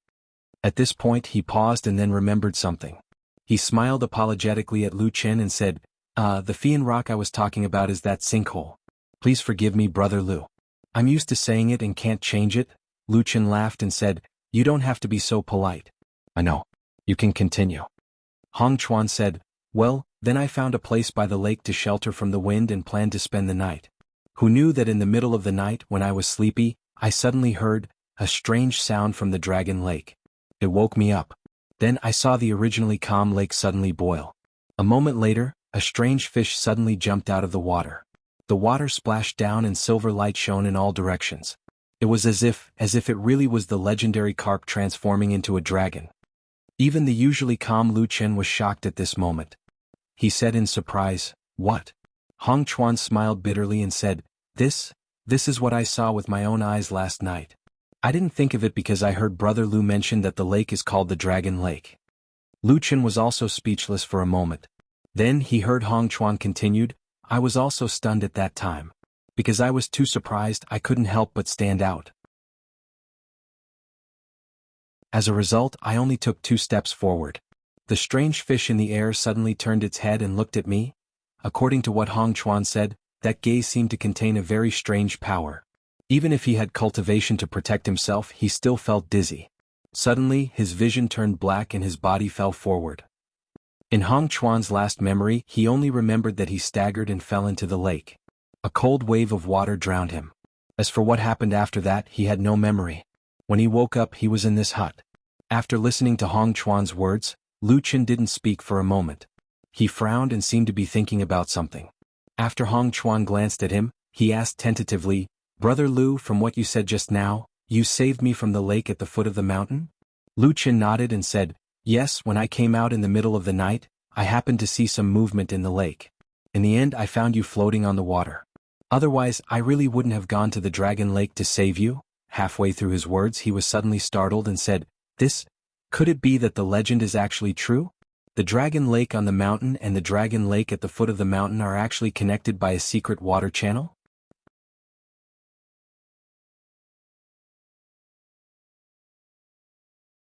Chapter 21. Hong Chuan was also dumbfounded. After a while he said, "It seems that this is the only explanation that makes sense. Brother Lu, you have lived in this village for so long, have you heard of the legend of the strange fish in the Dragon Lake?" Lu Chen only shook his head and said, "There really isn't. The Dragon Lake and Dragon Pond, other than the grand name, there really hasn't been any activity for so many years like stagnant water. No one has ever seen the strange fish." For some reason he suddenly paused at the last two words. Hong Chuan, however, did not notice it. He only sighed and then with some rejoicing he said, "No matter what, I really have to thank Brother Lu this time. Otherwise I would have died here for no reason. It's really unjust." Lu Chen laughed and said, "It's just a small effort, Brother Hong, don't need to take it to heart. Right, what are your plans after this? Are you going to continue to explore the Dragon Lake?" Hong Chuan pondered for a moment, shook his head and said, "The big fish in the Dragon Lake is quite strange. With my current skills, I'm afraid I still can't subdue it. I won't go and provoke it for now. If there is a chance in the future, after I return to the mountain, I will invite a few powerful senior brothers to come over. We will naturally be able to investigate." Lu Chen nodded and said, "That's fine." Hong Chuan got off the bed, tried to walk a few steps in the house and then moved his body. Lu Chen looked at his movements and asked, "How are your injuries?" Hong Chuan said, "Shouldn't be too serious, just some impact that caused your blood and qi to be unstable. It seems that I will be fine after a day of rest." Lu Chen smiled and said, "That's the best. How about this, since you have slept here for a night, why don't you stay here for the night? Tomorrow morning, I will go up the mountain with you to that crater, finish your work, so that you won't have to struggle again if you can't find the path." Hong Chuan was overjoyed, even his face was a little red. He said with surprise, "Brother Lu, is this true?" "Ah." Lu Chen smiled and said, "Just leading the way, it's nothing. We're all outside, so we're just helping each other out." Hong Chuan bowed to the ground with a sincere look on his face. He looked at Lu Chen and said, "Brother Lu is really a kind person. I can't thank you enough." The disciples of the Kunlun party were known for being well-educated and well-mannered. Receiving Lu Chen's kindness, Hong Chuan's heart was immediately filled with gratitude. Not only did he desperately express his gratitude, he also insisted on giving something to Lu Chen to express his gratitude. Lu Chen just smiled and declined, saying that it was a small matter, but Hong Chuan was serious. Then, from him, Lu Chen found out that no one was willing to talk to this disciple before Lu Chen, especially after they arrived at Qingshitang village. Everyone seemed to be disgusted and guarded against him, avoiding him like the plague. Almost no one was willing to talk to him. After hearing this, Lu Chen was also stunned. Then he thought about it and said, Brother Hong, maybe they thought that you're someone who's here to snatch the opportunity. You know, many people here have worked their whole lives just for that one opportunity. Even if they don't know each other, there's always a possibility that they'll be robbed of their opportunity." Hong Chuan was dumbfounded. Just because of this? Lu Chen also smiled bitterly and said, "Other than this, I can't think of any other reason. But usually they don't act like this." "All right." His eyes suddenly lit up as he looked at Hong Chuan. "It should be because you were wearing a long sword that day and looked like a rogue cultivator. You're much stronger than us mortals. If the Thousand Autumns sect came to take a look, they would naturally choose someone with some foundation like you. That's why those people were unwilling to talk to you." Only then did Hong Chuan come to his senses. He was speechless for a moment. But in comparison, his gratitude towards Lu Chen deepened. In the end, there was another round of gratitude and gratitude. Lu Chen almost couldn't take it anymore. In the end, Hong Chuan once again brought up giving gifts to express his gratitude. Lu Chen declined again, but this time he didn't push it too hard. Who knew that at this moment, something extremely awkward would suddenly happen? Just a second ago Hong Chuan had been so sure that Lu Chen wouldn't stand on ceremony and accept the gifts. But suddenly he realized that other than the long sword that was tied on his back, his belongings and other belongings were all gone. At that moment in the thatched hut, the two of them stared at each other. For a long time neither spoke, or perhaps they didn't know what to say. After a long while Lu Chen laughed dryly and said, "Perhaps I left them in the water last night. I wonder if Brother Hong has anything valuable that's missing?" At this moment Hong Chuan's face was red and somewhat purple. He seemed so ashamed that he almost wanted to pull out his sword and kill himself. Seeing this, Lu Chen was a little worried. But fortunately Hong Chuan didn't seem to be so stubborn. After a while he said with a sad face, "I don't have anything important but this, but I'm really sorry, Brother Lu." Looking at his depressed expression, Lu Chen found it funny, but for some reason he suddenly felt a burst of warmth in his heart. Then he shook his head slightly and said in a gentle voice, "Brother Hong, do you think I'm that kind of greedy person?" Hong Chuan was shocked and quickly raised his head. No, I definitely didn't mean that." Lu Chen smiled and said, "If that's the case, why are you so depressed? We met by chance, it's fate. Why worry about this trivial property? Come, I'll take you to the village to drink a few cups of good wine. Meeting and getting drunk is a happy thing in life." Saying this he stood up with a smile and led Hong Chuan out of the thatched hut, walking towards the tavern where old Ma stayed in the village. Hong Chuan looked at Lu Chen from behind. For a moment he didn't know what to say, but his eyes were shining. Although at this moment Lu Chen looked like an ordinary person, and he was a disciple of a famous cultivation sect, the difference in status between the two was actually quite big. But at this moment in his eyes, Lu Chen's figure seemed to be getting bigger and bigger.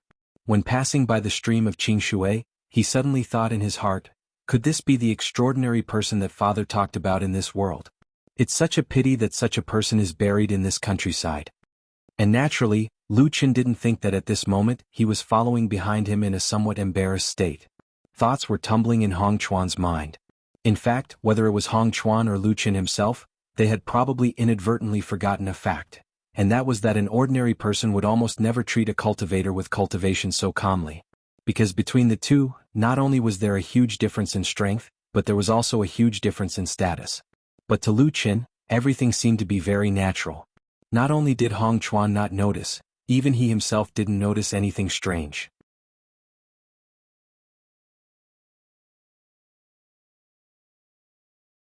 Chapter 22.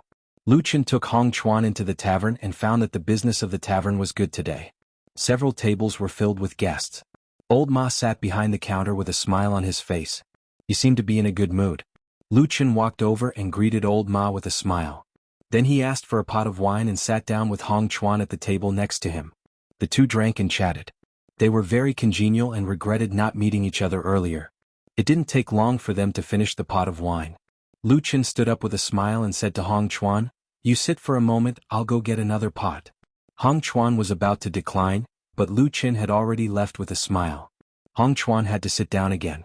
Lu Chen walked all the way to the counter, patted the table and said with a smile, "Another pot of wine, boss." Old Ma sat behind the counter and said with a smile, "Please wait a moment, I'll get it for you after I finish this bill." Lu Chen nodded and said, "Okay." He leaned against the counter and waited. He first glanced at the guests who were drinking in the tavern, and then casually glanced inside the counter. He saw Old Ma with his head down, writing on a piece of paper with a pen. There were not many words, just one line. Lu Chen's expression didn't change. He turned his head as if he didn't see anything. Then he saw Hong Chuan looking at him and said with a smile, "Wait a moment, it'll be done soon." While they were talking, Old Ma had already stood up. He smiled and took a pot of wine from the side. He handed it to Lu Chen and said, "Sir, your wine." "Okay." Lu Chen took the pot of wine and walked back to Hong Chuan with a smile and sat down. The day passed in the blink of an eye. At noon the next day, Lu Chen set off from the hut with Hong Chuan and went to Tea Mountain. The mountain breeze blew down from the top of the mountain. As far as the eye could see, everything was covered in thick green. Furthermore, the wind carried with it a refreshing fragrance that made one's heart feel at ease. This must be the unique smell of the spirit tea. The two of them walked on the mountain road one after the other. Looking at the almost omnipresent spiritual tea trees on both sides of the road, Hong Chuan couldn't help but sigh. "I didn't expect the spiritual energy here to be so good. It can grow so many spiritual tea trees." Lu Chen was walking in front.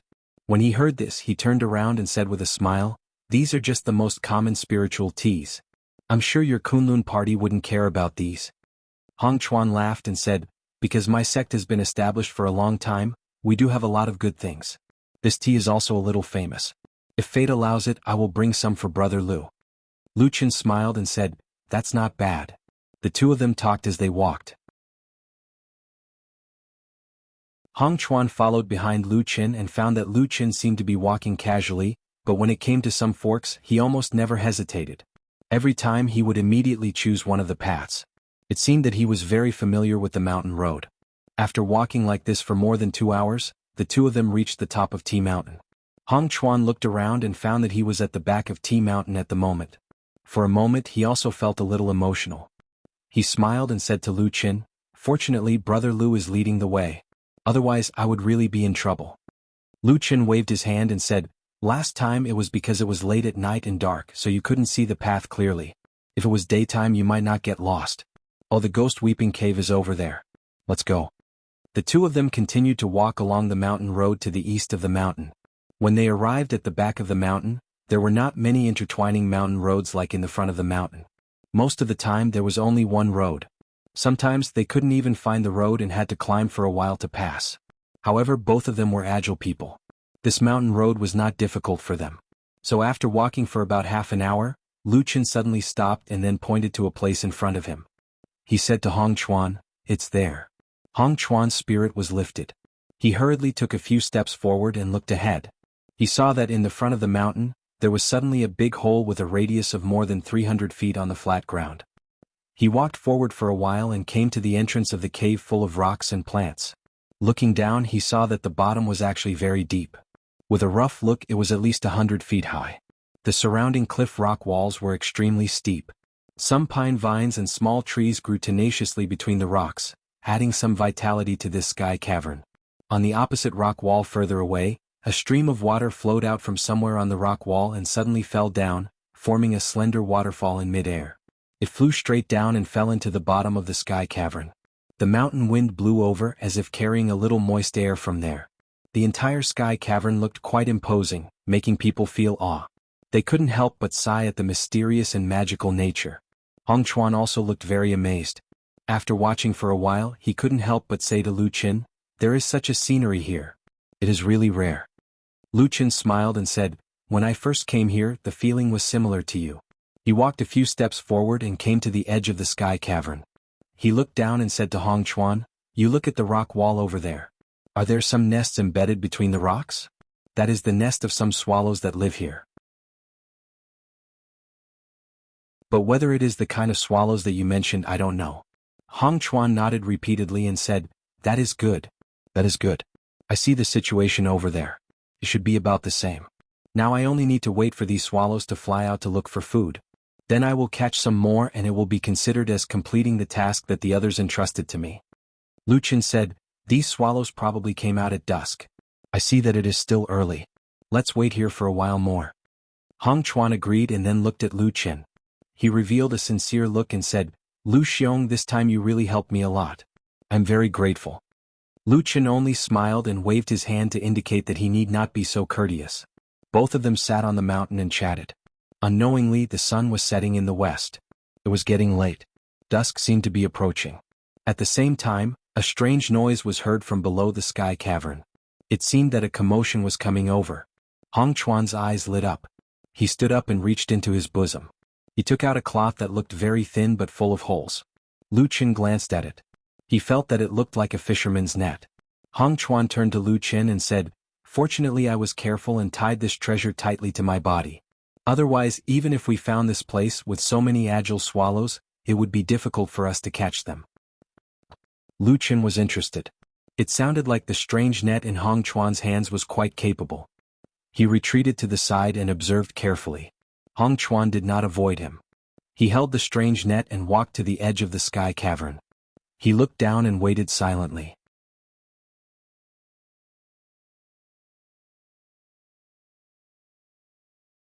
Chapter 23. After about half a cup of tea's time, the noise below suddenly became louder. Then a strange chirping sound gathered together like a tide. A moment later, a black cloud suddenly flew up from the bottom of the heaven pit. Upon closer inspection, one would discover that this black cloud was actually made up of swallows that were completely black in color. Lu Qin stood to the side and looked at the swallows. After carefully identifying them for a while, he found that there was a circle of scarlet around the beak of these swallows, and on the tail feathers, there were indeed a few scarlet feathers among the black feathers. They looked brighter and more beautiful than the black feathers around them. They seemed to be the red-beaked scarlet swallows that Hong Chuan had mentioned before. At this moment, Hong Chuan, who was standing at the edge of the heaven pit, could see the appearance of these swallows even more clearly. Suddenly, a look of joy appeared on his face. Then he muttered something and suddenly shook his hands. He spread them out and the thin net opened up with a whoosh sound. It flew into the air and flew into the group of swallows. Only a burst of shouting and the group of swallows was suddenly in chaos. The strange net's mesh was neither too big nor too small, just enough to catch these swallows. At the same time, a strange glimmer appeared on the strange net. It actually surrounded the swallows in mid-air and covered all of them. Then it flew back to Hong Chuan's hand. This trip in return was really magical. This kind of method was clearly a magic treasure of the legendary immortal sections. Lu Qin stood at the side and looked at this scene with a trace of a smile on his face. His gaze moved to Hong Chuan, who was standing at the edge of the heaven pit, and stared deeply at him. Hong Chuan was standing at the edge of the heaven pit. Not far from his feet was a cliff, but he didn't seem afraid at all. His eyes were only looking at the strange net in mid-air. He stretched out his arm and caught the net that flew back to him. He looked inside and immediately beamed with joy. He turned back to Lu Qin and said with a smile, "There's no mistake. It's the red-beaked scarlet swallow." Lu Qin smiled and nodded, "As long as it's right." He then asked curiously, "Oh yes, I remember that the swallows here aren't considered spirit beasts. Why did you catch them?" Hong Chuan reached into the net and grabbed a swallow. Then he looked directly at the tail feather.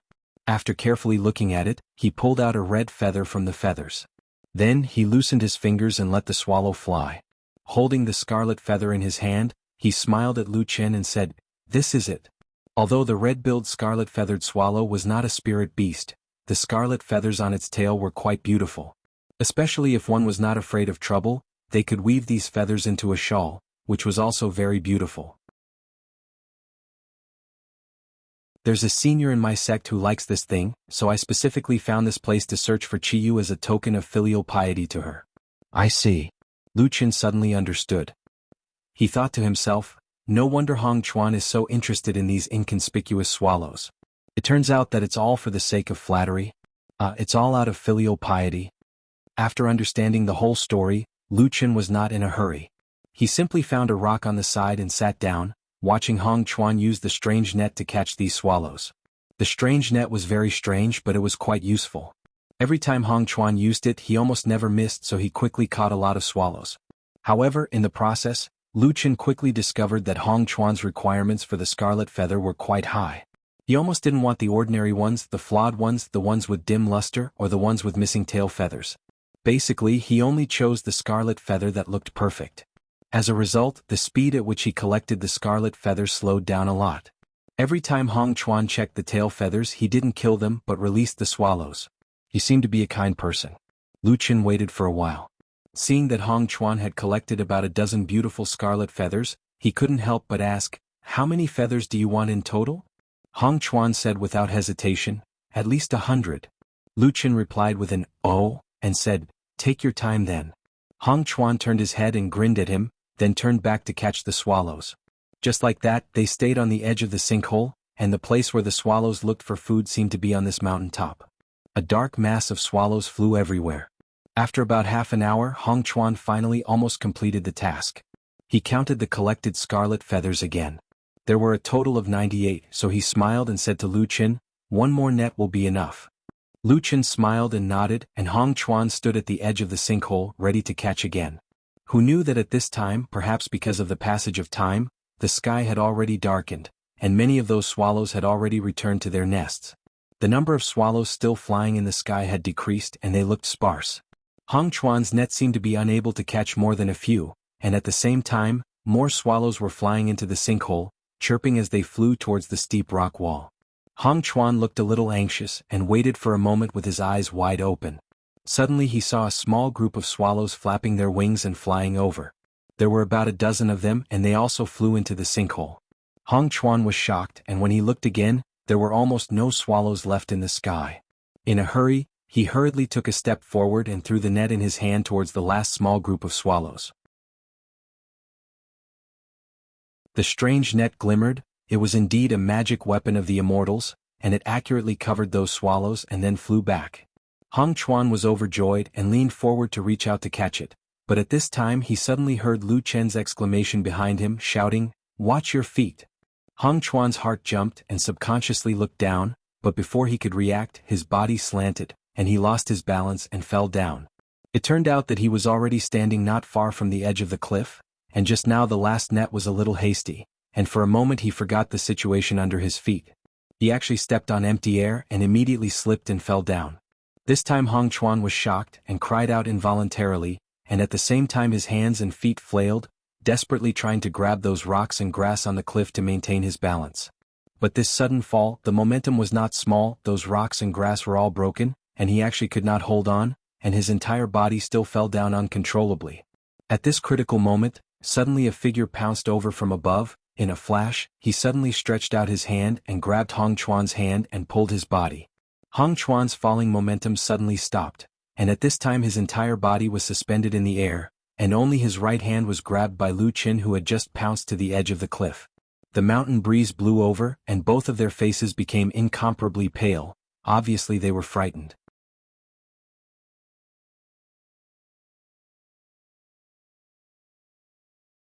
Chapter 24.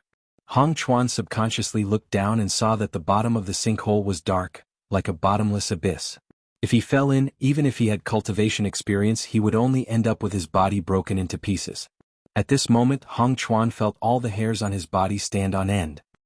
He raised his head to glance at Lu Chen, and his eyes were filled with pleading and panic. Compared to Hong Chuan's panic, Lu Chen seemed to be calmer. However, his expression didn't look good either. His face was even slightly distorted, probably because he used too much force. No matter who it was, using one hand to grab such a big living person, it was not an easy task. He leaned on the edge of the cliff, took a deep breath and then whispered to Hong Chuan below, "Don't move. I will pull you up." Hong Chuan's face was pale, looked like he could not even speak properly, only nodded his head. Lu Chen gritted his teeth and let out a muffled groan. He began to exert his strength to pull Hong Chuan up. Not to mention his strength didn't seem to be weak. He actually managed to slowly pull Hong Chuan up a little. As his body slowly rose, Hong Chuan's face revealed a trace of joy, seeing that the edge of the cliff was getting closer and closer. A protruding rock was in front of him. Hong Chuan instinctively stretched out his hand to grab that rock. But at this moment, suddenly a gust of fierce mountain wind blew over. Hong Chuan's body suddenly swayed uncontrollably. Lu Chen's arm swayed a little, only felt that it was extremely strenuous for a while. He immediately panicked, growled from above, "Don't move." Hong Chuan was startled, shouted, "I didn't move, I didn't." Before he finished his words, suddenly a crashing sound was heard. The rock that he was grabbing crumbled again, falling down. Hong Chuan's body suddenly sank, and he immediately fell down. He even pulled Lu Chen with him as he fell down as well. Lu Chen was shocked. Just when he wanted to grab the rocks and trees beside him to stabilize his body, the falling force was too strong. He was also brought down, falling down the cliff. A strange crashing sound was heard. Gravel fell from the cliff everywhere. The two of them fell from the edge of the cliff. Fortunately, after the delay, they were still beside the cliff. At this critical moment, both of them desperately grabbed at the cliff, pine and cypress grass roots, protruding rocks, whatever they could grab, but they still kept sliding down, and the speed was getting faster and faster. Right. Almost in despair, Hong Chuan suddenly heard Lu Chen's shout beside him. He looked down to the right while falling, saw that on the cliff about 5 or 6 zhongs below, there was a dark cave. Hong Chuan was not stupid. He immediately reacted. At this moment, the cave seemed to be their only chance of survival. He immediately screamed and used both his hands and feet to grab the hard cliff. His palms felt a sharp pain. He didn't know how many wounds he had made, but he didn't care about that. But because of this, his falling speed slowed. Seeing that the cave was in front of him, Hong Chuan let out a low roar, using all his strength to throw himself at the cave. There were a few trees growing near the cave. His body suddenly smashed heavily on the tree trunk, only to hear a bang sound. A tree trunk near the mouth of the cave snapped in the middle. But Hong Chuan's body suddenly shook, bounced up from the air and fell at the cave entrance. At this critical moment, Hong Chuan's body hadn't even stabilized when he heard the whistling sound of wind. A figure also fell from the side. Hong Chuan yelled and pounced over, grabbing the falling Lu Chen with both hands. With all his might, he roared angrily, turned around and threw his body into the cave. Woo-woo sound was ear-piercing, followed by another muffled sound. Lu Chen's body heavily fell on the stone wall of the cave entrance. Accompanied by a muffled sound, he rolled on the ground twice. And Hong Chuan's body violently rotated twice. Looked like he was about to fall out of the cave entrance. At that moment, under his feet was only an inch away from the cliff. Hong Chuan's face was scared white. Fortunately, the trees at the entrance of the cave that did not seem to be very thick once again saved his life. In a panic, Hong Chuan waved his arms and grabbed onto one of the tree trunks. Only a rustling sound could be heard and countless leaves fell. However, his body trembled and swayed countless times before he finally stabilized himself at the entrance of the cave. For a long time, the cave under the cliff was silent. Only two people who were still in a state of shock, leaning against the stone wall of the cave entrance, panting heavily. When the two people's panting gradually calmed down, they raised their heads at the cave entrance and looked at each other. The expression on their faces looked a little strange. After a moment, Hong Chuan let out a dry laugh, stood up and deeply bowed to Lu Chen, said, "Brother Lu, I am really sorry. I have implicated you again." Lu Chen also shook his head with a bitter smile, then immediately waved his hand and said, "Forget it, just now you also risked your life to save me once. Let's consider it a draw." Hong Chuan's face was full of regret, looking a little embarrassed as if for a moment he did not know what to say. Lu Chen, on the other hand, seemed to be more open-minded than him. After resting in place for a while, his expression returned to normal. He looked around the cave entrance and suddenly exclaimed, "Eh? These two trees seem to be gold Siamese?" Hong Chuan, who was looking awkwardly at the side, was startled when he heard this and seemed to be surprised. The gold thread phoebe was not an ordinary tree species. There were spiritual patterns on the tree body. It was an authentic spiritual tree. Its leaves, buds and roots were all useful spiritual materials in the Taoist sects. But the most precious thing was the trunk of this tree. It was tough and hard. It was of great use. Hong Chuan took 2 steps forward and came to the cave entrance with the 2 trees growing. At this moment, although the sky was a little dark, there was still some light at the cave entrance. He carefully looked at the 2 trees, including the one he had smashed before, then nodded to Lu Chen and said, "Brother Lu has a good eye. These 3 are really gold thread phoebe, but it is a pity that they do not seem to be old. The trunk is a little thin, it cannot be used as a big material." Lu Chen walked over and patted the trunk of one of the gold thread phoebe trees and said with a smile, "This is already not bad, okay. Although it is only as thick as the mouth of a bowl, this place is not a blessed enclave, or a place full of spiritual power like the Spirited Mountain. Just to grow like this, it would take at least 100 years. "That's true." Hong Chuan sighed, then pondered for a moment and said, "Brother Lu, it is useless for me to take back such a gold thread phoebe. It is better for you to handle it."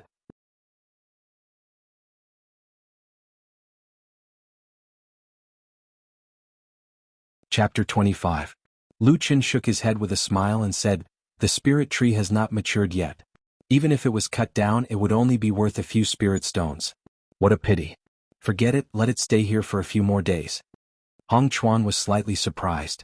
After looking at him, he nodded. After the 2 of them rested for a while, they began to try to find a way out. Just now they had accidentally fallen down from the cliff. At this moment, the cave entrance was at least 20 feet away from the cliff. The middle was almost all rock walls. It would be very difficult to climb up. After looking around for a while, the 2 of them could only turn back to look at the cave. Needless to say, with just a glance, he discovered that this seemingly small cave was actually a completely different world. Lu Chen pulled a few pieces of mountain wood and lit them with a match. Then he and Hong Chuan walked into the cave. After going around a few rocks, they saw a small winding path in front of them. It actually extended forward into the mountain. The 2 of them looked at each other. After a while, Lu Chen said, "Let's go. Otherwise we'll just be waiting for death here." Hong Chuan agreed and the 2 of them walked forward. As they went deeper, the depths of the cave were soon plunged into darkness. The torches illuminated the nearby stone walls, and they could see many sharp stone edges and rocks. As they went further, water droplets began to drip from the stone walls. Some places were covered in moss, and occasionally they could see some small insects crawling about in the light of the fire. The surroundings were very quiet. There was almost no sound. Soon the passage became so narrow that only one person could walk. Lu Chen looked around and said to Hong Chuan behind him, "It seems like no one has been here before." Hong Chuan nodded. There was some worry in his eyes. He said, "I don't know if we can get out of here." Lu Chen said, "It depends on luck." After saying that, he turned around and continued walking forward. At the same time, perhaps to liven up the atmosphere and make the two more relaxed, he even said with a smile, "I remember when I was young, I often heard stories told in some tea houses and taverns. Every time there was a crisis like this, the bad guys would be unlucky, while the good guys would turn misfortune into fortune, or even gain fortune from misfortune. For example, they would suddenly see some immortal's cave, or obtain some peerless opportunity." Hong Chuan's face was originally solemn and serious. However, after hearing these words, he could not help but laugh. He shook his head and said with a smile, "Now that you mention it, it seems to be true." After a pause, he smiled and said, "I just don't know if we're the good guys or the bad guys." Lu Chen smiled and said, "Yeah, who knows? In life it was easy to say good guys and bad guys, but in fact, it was not necessarily that easy to distinguish." And at this moment, in this sky cavern in the wilderness, in terms of luck alone, the good or bad of Lu Chen and Hong Chuan did not seem to be very clear. They walked for a long distance. They felt that they had walked in this strange and natural mountain path for a long time, but they actually did not reach the end. During this process, they were quite lucky that they didn't encounter any accidents. But similarly, there weren't any immortals' abodes, peerless Tao techniques, divine ability manuals, or powerful fortuitous encounters that suddenly fell from the sky in front of them. From this point, it seemed that these two people were neither good nor bad. "I think I'm a good guy," Hong Chuan, who was walking at the back, said with some difficulty and panting. After walking in this dark and narrow mountain path for a long time, he still felt a little tired. Moreover, the surrounding was too dark and too quiet, which always made people feel a little strange. Therefore, he wanted to talk to Lu Chen. "You see, after walking for so long, nothing happened to us, so it must be okay." The torch in Lu Chen's hand was almost burned out. He looked at the last bit of burning flame with some worry and said at the same time, "Is that so? You can't decide who is good or bad by yourself. When you were in the Kunlun party, what did your fellow disciples think of you? Were you good or bad?" Hong Chuan thought for a while and said with some uncertainty, It seems that no one really said that before, no matter good or bad. Who would say others are good or bad for no reason?" Lu Chen smiled and said, "Is there not even one person who said it?" Hong Chuan shook his head and said, "No." Lu Chen said, "Then in your heart, have you ever thought about who is good and who is bad?" Hong Chuan was startled and said, "I think it should be us righteous people who cultivate the celestial way and uphold justice, are good people. Those evil people who kill innocent people indiscriminately, are bad people." Lu Chen's body paused for a while as if he wanted to say something, but for some reason he stopped. Hong Chuan followed behind him. Seeing him stop, he also stopped behind him and said, "Brother Lu, what's wrong?" Lu Chen turned around and looked at Hong Chuan. When he opened his mouth and seemed to want to say something, suddenly, the two people's eyes suddenly darkened. The torch had burned to the end, the last bit of flame was also extinguished. The cave in the belly of the mountain was suddenly plunged into darkness. Both of them fell silent. Darkness surged in from all directions in an instant. Silence reigned all around. Not knowing when it started, in the silence that seemed to be able to hear the heartbeat, Lu Chen's calm voice suddenly sounded, "Let's continue walking." Hong Chuan was shocked because at this time he could hardly see Lu Chen's figure in front of him, let alone continue walking. He couldn't help but ask, "It's so dark, can you see the road? If only there was a torch." Lu Chen slowly turned around, walked forward and said, "Let's go." Hong Chuan hesitated for a moment, but still slowly groped his way forward. But in that instant he seemed to suddenly see a blurry figure in front of him in the darkness. It seemed to be Lu Chen's back. The strange thing was, when he saw Lu Chen walking, that posture was still the same as before, one of his hands was still holding the torch, as if there was still light guiding him forward. But it was clearly dark all around, there was not the slightest bit of light. That blurry figure was still walking forward, his hand was still held as if there was really a fire burning. Silently burning, even the fire seemed to be black flames. In the legends, whenever such a situation was encountered, there would often be a major event, or a fortuitous encounter, or an encounter with a hermit expert or a rare treasure. In short, the critical moment to test whether a person really had great luck to become the main character of fate had arrived.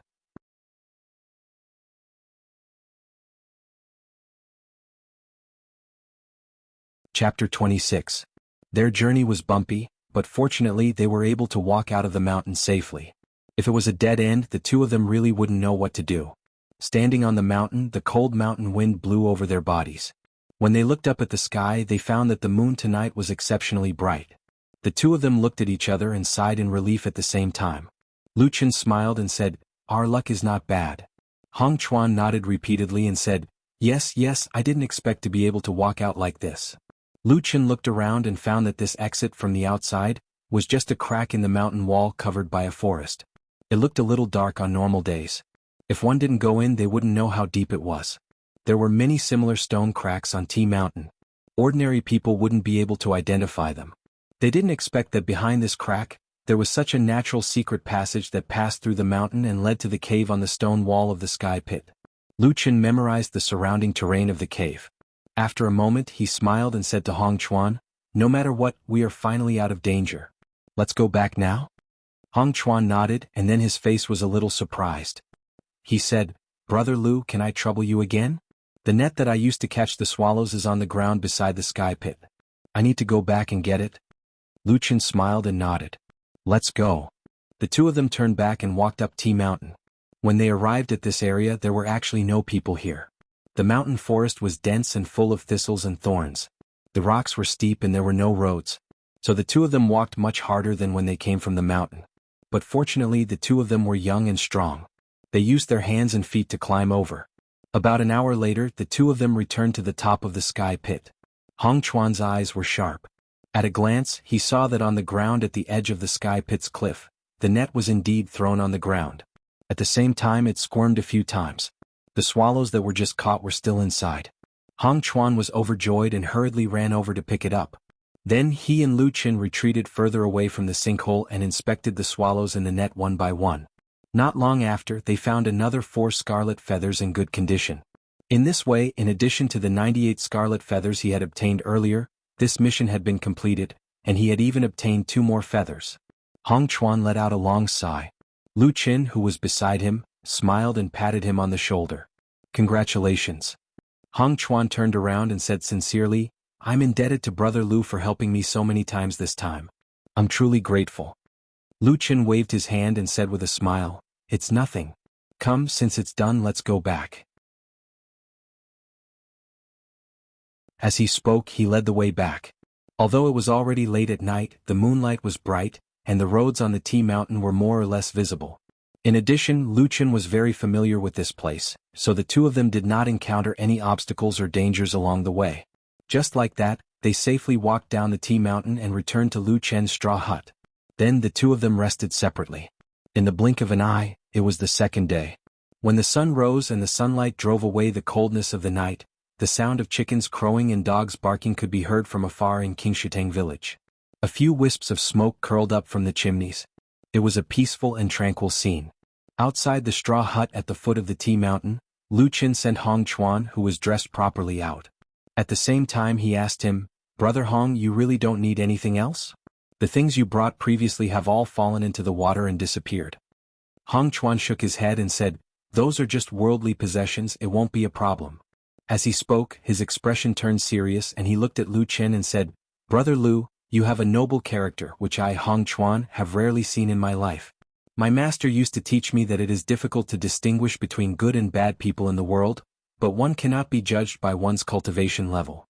Seeing it today, I finally know that it is the truth." Lucian laughed and said, "Brother Hong, you are flattering me. I only helped a little, don't take it to heart." Hong Chuan shook his head and said, "Not at all. This is not a small matter to me, and even if it is a small matter, Brother Lu acted bravely for a just cause and helped out righteously. Last night before I fell asleep I asked myself if I was Brother Lu, would I be able to do the same? But after thinking about it again and again, I did not dare to say the word yes, with certainty. I'm really ashamed." Lucian was startled and the smile on his face disappeared. He looked at Hong Chuan with a rare respect and said, "Brother Hong, you are too strict with yourself." Hong Chuan smiled and looked at Lucian. He said, "Brother Lu, you have indeed helped me a lot this time. In addition to that accident on the mountain last night, you even saved my life. I really do not know how to repay such a great kindness." Lucian smiled and shook his head. Just as he was about to say something, Hong Chuan said, Brother Lu, let me be bold and ask one more thing. You have lived in this Qingshitang village for so many years, is it also because of the opportunity to go to the nearby thousand-year sect to check your innate talent and see if there is a chance for you to cultivate? Lu Qin raised his eyebrows slightly, and a faint glimmer flashed across his eyes, but he quickly returned to normal. After a moment of silence, he smiled and said, more or less. Look at the people living in this village, who doesn't do it for this reason? Hong Chuan nodded. After a moment of silence, he took a jade pendant from the hilt of the sword behind him and passed it to Lu Qin. Lu Qin was slightly stunned. He reached out to take the jade pendant and felt a slight coolness to his hand. The jade pendant was about an inch square and had a warm luster. There were no words on it, only a picture of a river was carved on it. This is. Lu Qin raised his head and asked Hong Chuan with a puzzled look on his face. Hong Chuan took a deep breath and said sternly, Brother Lu, this jade pendant is my personal keepsake. Keep it well. Although I don't know what kind of opportunities you will encounter in the future, if you are not satisfied, you can bring this item to Kunlun Mountain to find me. I dare not say anything else, but I will definitely ask for a chance to test your innate aptitude. If you're fortunate enough to have good fortune and fated chance, you'll be able to enter my Kunlun sect as your body's root bone. If you don't have talent and fated chance, I can also guarantee that you'll be a part-time disciple in Kunlun sect. I don't dare to say what your future will be like, but you'll be better than an ordinary person. Lu Chen's body shook slightly, and his face showed some surprise. Then his eyes flashed as if he thought of something. His expression changed a few times. After a moment, he nodded heavily and said, I didn't expect Brother Hong to be so generous and righteous. I understand, I will accept this gift. Hong Chuan laughed and cupped his hands at Lu Chen. Without saying much, he turned around and strode away. Soon, he went down the foot of the mountain and walked further and further away on the bluestone road beside the clear water stream. Soon, his figure disappeared among the clusters of green bamboos and peach blossoms. Lu Qin, who was standing in front of the hut, looked up at the sky. He saw that the sky was blue and the sky was clear. For some reason, a smile slowly appeared at the corner of his mouth.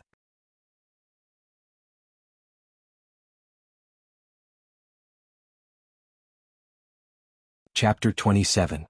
A chance to enter the Kunlun party and cultivate? In the tavern, the plump old ma sat at a table by the window. His stubby fingers caressed the jade pendant in his hand. After a while, he looked at Lu Qin with a strange expression. Lu Qin, who sat across from him, tilted his head back and drank a glass of wine. He shrugged and said, at least that's what he said. Old ma snorted and stared at Lu Qin. Don't play dumb in front of me. I don't believe you can't hear the strangeness in those words. Lu Qin smiled but didn't say anything. Old Ma ignored him and continued saying, everything in this world is the same. Look at the mortals in Qingshitang village. They spend most of their lives working hard for an illusory chance. How can this kind of chance be so easily obtained? Lu Qin said, maybe Hong Chuan is a disciple of a famous sect, so it's not too difficult for him to get a chance to examine one's foundation. Old Ma sneered and said, that's the Kunlun party, one of the top sects in Zhangxianmeng. Although it's no longer at its peak, a starving camel is still bigger than a horse. No matter what, it's not something a useless sect like the Thousand Autumns sect can compare to. Do you believe that the leader of the Thousand Autumns sect has to personally welcome a foundation establishment disciple of the Kunlun party? Lu Qin smiled and said, you're looking down on the Thousand Autumns sect too much. Old Ma sneered and looked as if he was clearly looking down on that stupid sect. Then he suddenly paused and looked at Lu Qin. Speaking of which, what's that guy's cultivation level? If he's a foundation establishment disciple, he's an elite of the Kunlun party. It's reasonable for him to give you a chance to examine your foundation. Lu Qin frowned and said, Hong Chuan's foundation is very solid, but his cultivation level isn't too high. He should still be in the Qi cultivation realm and hasn't broken through to the foundation establishment realm. Old Ma shook his head and said, that shouldn't be the case. Kunlun sect is such a famous sect with so many disciples. If it's just the most ordinary disciple in the Qi refining realm, no matter what, he wouldn't have such a big face.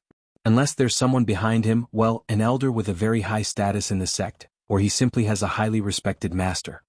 Lu Qin thought and smiled. That seems to be true. Other than this opportunity, he also said that even if I don't have any talent, he can guarantee that I'll be a servant disciple of the Kunlun party. This is definitely something that only those with connections in the Kunlun party have. Old Ma suddenly slammed the table with an indignant expression and said angrily, damn it! It's always you guys who secretly teach each other all day long. That's why talented people like me who don't have any background can't achieve their ambitions. Lu Chen coughed and reminded him, I haven't gone to the Kunlun party yet. How could I secretly teach each other? Old Ma snorted and looked at him. You're all jackals of the same tribe anyway. Lu Chen laughed and then raised his head to drink another glass of wine. He then smiled and said, I won't go anyway. Old Ma was stunned for a moment, and then an unnatural expression flashed across his face. He sighed and said, It's a pity that you had such a good talent back then, but it was destroyed by the vicious black flame curse. Lu Chen's eyes drooped slightly and then he smiled. He stood up and walked to Old Ma's side. He patted his thick shoulder and said with a smile, It doesn't matter. Anyway, I've lived a mortal's life for 10 years. I'm used to it now. Old Ma wanted to say something but stopped on second thought. Lu Chen stretched himself and took the jade pendant from Old Ma's hand and put it back into his arms. Then he walked towards the door and said with a smile, I was tired last night. I'm going back to catch up on sleep today. Old Ma didn't get up to see him off. He just silently watched the man walk out of the tavern and gradually go away alone. Looking from afar, he always felt that his back seemed a little lonely. The weather was sunny and Qingshiteng village became lively. Miss Ding Dang, who usually liked to sleep in, woke up early again today. She was dressed neatly and her face was pretty. Walking through the village, she attracted many glances. Some were envious, some were infatuated, some were greedy, and some were jealous. However, she didn't care. She had seen these kinds of looks many times. At least in this village, she wasn't afraid. Even though 1,000 spirit stones was a large amount, it was no longer an unreachable amount. As long as she was lucky in the future, she would be able to gain the favor of the elders of the Thousand Autumns sect. These stinky men in the village, those stingy wretches who wanted to strip her naked with their eyes, and those hypocritical and jealous women, they were all ants under her feet. Thinking up to here, she couldn't help but feel a little light-hearted. The corner of her mouth revealed a trace of a smile as she looked at the surrounding village with disdain. Then in her heart she couldn't help but think, when the time comes, you guys will all kneel on the ground and beg me. But I definitely won't purify you guys. And young Master Li on the other side of the river is not bad. He looks quite pleasing to the eye. When the time comes, I can purify him. Also, Lu Chen, even though he's a lecherous, vulgar and careless person who takes advantage of others every day, his personality is actually not bad. When the time comes, I'll purify him. Ding Dong's heart was filled with happiness. Suddenly, her eyes lit up as she saw Lu Chen walking over from a fork in the road in front of her. She stopped in her tracks and raised her hand to wave at him. She thought to herself, Stinky man, I'm in a good mood today. Hurry up and tell me a few jokes to amuse me. In the future I'll purify you. Who knew that today Lu Chen seemed to have some thoughts in his mind. His eyes were always looking forward, and his face seemed to be deep in thought as he walked past. He actually didn't notice Ding Dong's greeting and just walked past her. Ding Dang was stunned for a moment and immediately felt a burst of anger. She stared hatefully at Lu Chen's back and clenched her teeth. She thought to herself, this stinky man is indeed useless. When I become an immortal in the future, no matter how much you beg me or kneel in front of me, I won't purify you. She turned her head and raised her chin like a proud peacock. She didn't look at Lu Chen anymore, but just happened to see that on the other side of Qingshui Creek, there was a group of women surrounding them. In the middle of the group, there was a handsome man standing with a smile. If it wasn't young Master Li Ji, who else could it be? Ding Dong's heart jumped. She couldn't be bothered with Lu Chen anymore. She lifted her dress and hurriedly walked towards the other side of Qingshui Creek.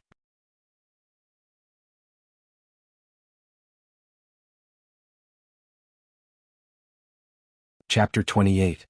Of course, Lu Chen, who was walking on the bluestone path, didn't know that in that instant, without any warning, without doing anything, he had already been removed from the mind of a certain woman who could possibly become an immortal in the future, as a possibility of grooming him. But if he knew, he would probably smile wryly. He walked calmly on the bluestone path. He walked past the large locust tree, glanced at old Yu who was fishing and left the bustling crowd behind him. Then he walked toward the lonely thatched hut at the foot of the mountain that was gradually deserted. He opened the door, walked in and closed it again. The inside and outside of the door seemed to be separated from the outside. An unremarkable stalk of grass floated down from the sky, slid in front of him and slowly fell to the ground. Lu Chen looked at the stalk of grass. A trace of fatigue slowly appeared in his eyes. Then he walked over to the bed and lay down. He lay there quietly. After a while he closed his eyes. His vision darkened, but then light shone again. He seemed to see lofty mountains, thousands of rivers, and a vast expanse in the distance like an ocean. These illusions were what he saw when he immersed his divine sense into his body. To most mortals, this was a very strange and miraculous ability. Only cultivators who had cultivated the immortal Tao could possess this ability. With this divine sense that could peer into one's meridians and qi, one could observe the condition of one's body, including the 5 elements divine disk in one's qi, which most mortals yearned for. In other words, one didn't need magic treasures like the immortal mirror to see if one had the aptitude to cultivate. However, this seemed to be a paradox. This kind of divine sense could only be possessed by cultivators who had cultivated the immortal Tao, but those who hadn't cultivated before wouldn't have this kind of divine sense and thus wouldn't be able to see one's aptitude. Thus, mortals toiled their entire lives and paid countless spirit stones just for this pitiful opportunity. It was a pair of eyes in the unseen world. They crossed the mountains and rivers, flying forward, and soon arrived at the ocean.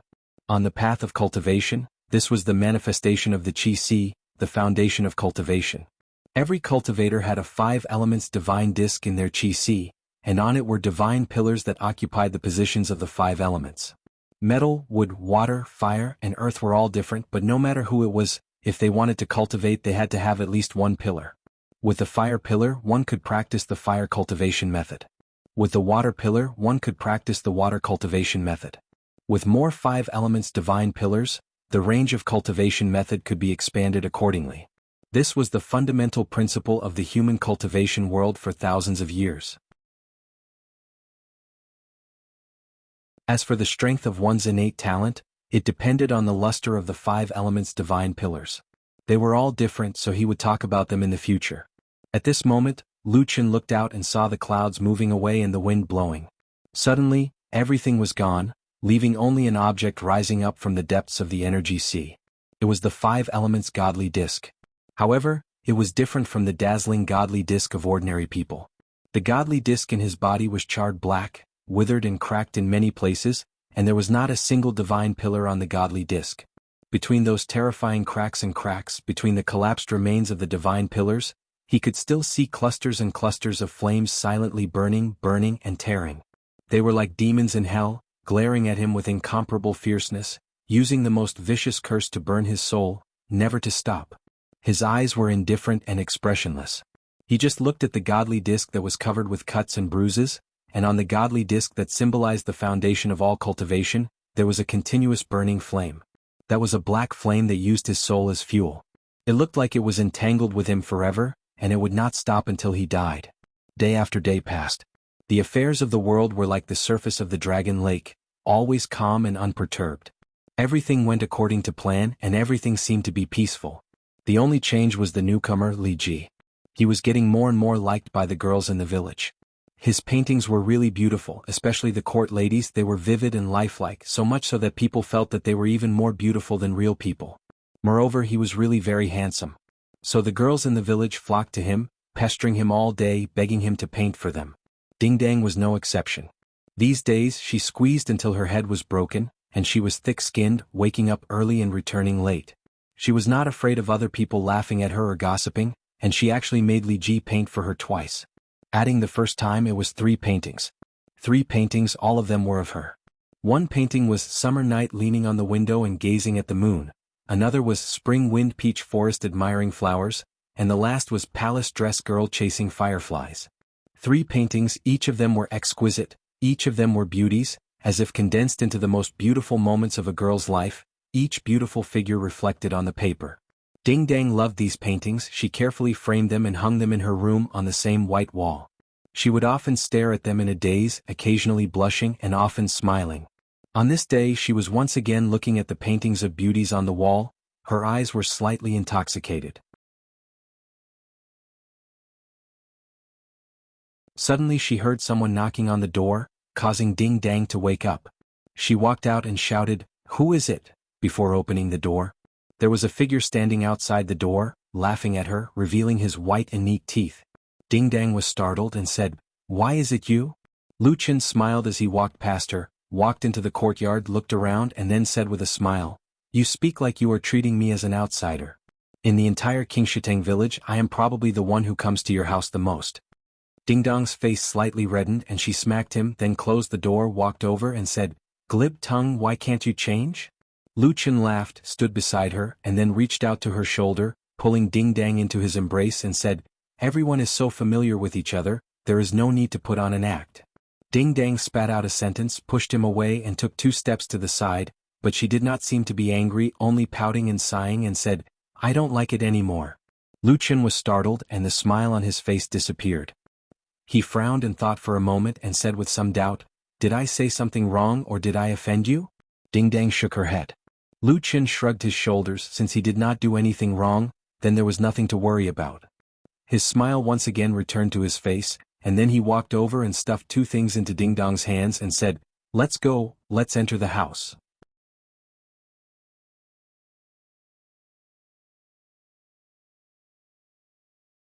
Chapter 29.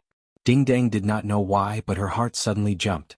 She lowered her head to look at her palm, where there were 2 beautiful and bright spirit stones. The beautiful light refracted in mid-air, and it looked as if there was a faint rainbow light lingering around the spirit stone, adding a bit of temptation to it. Lu Chen smiled and pulled Ding Dong. Ding Dong lowered her head, hesitated for a moment, then slowly walked forward, following him into the house.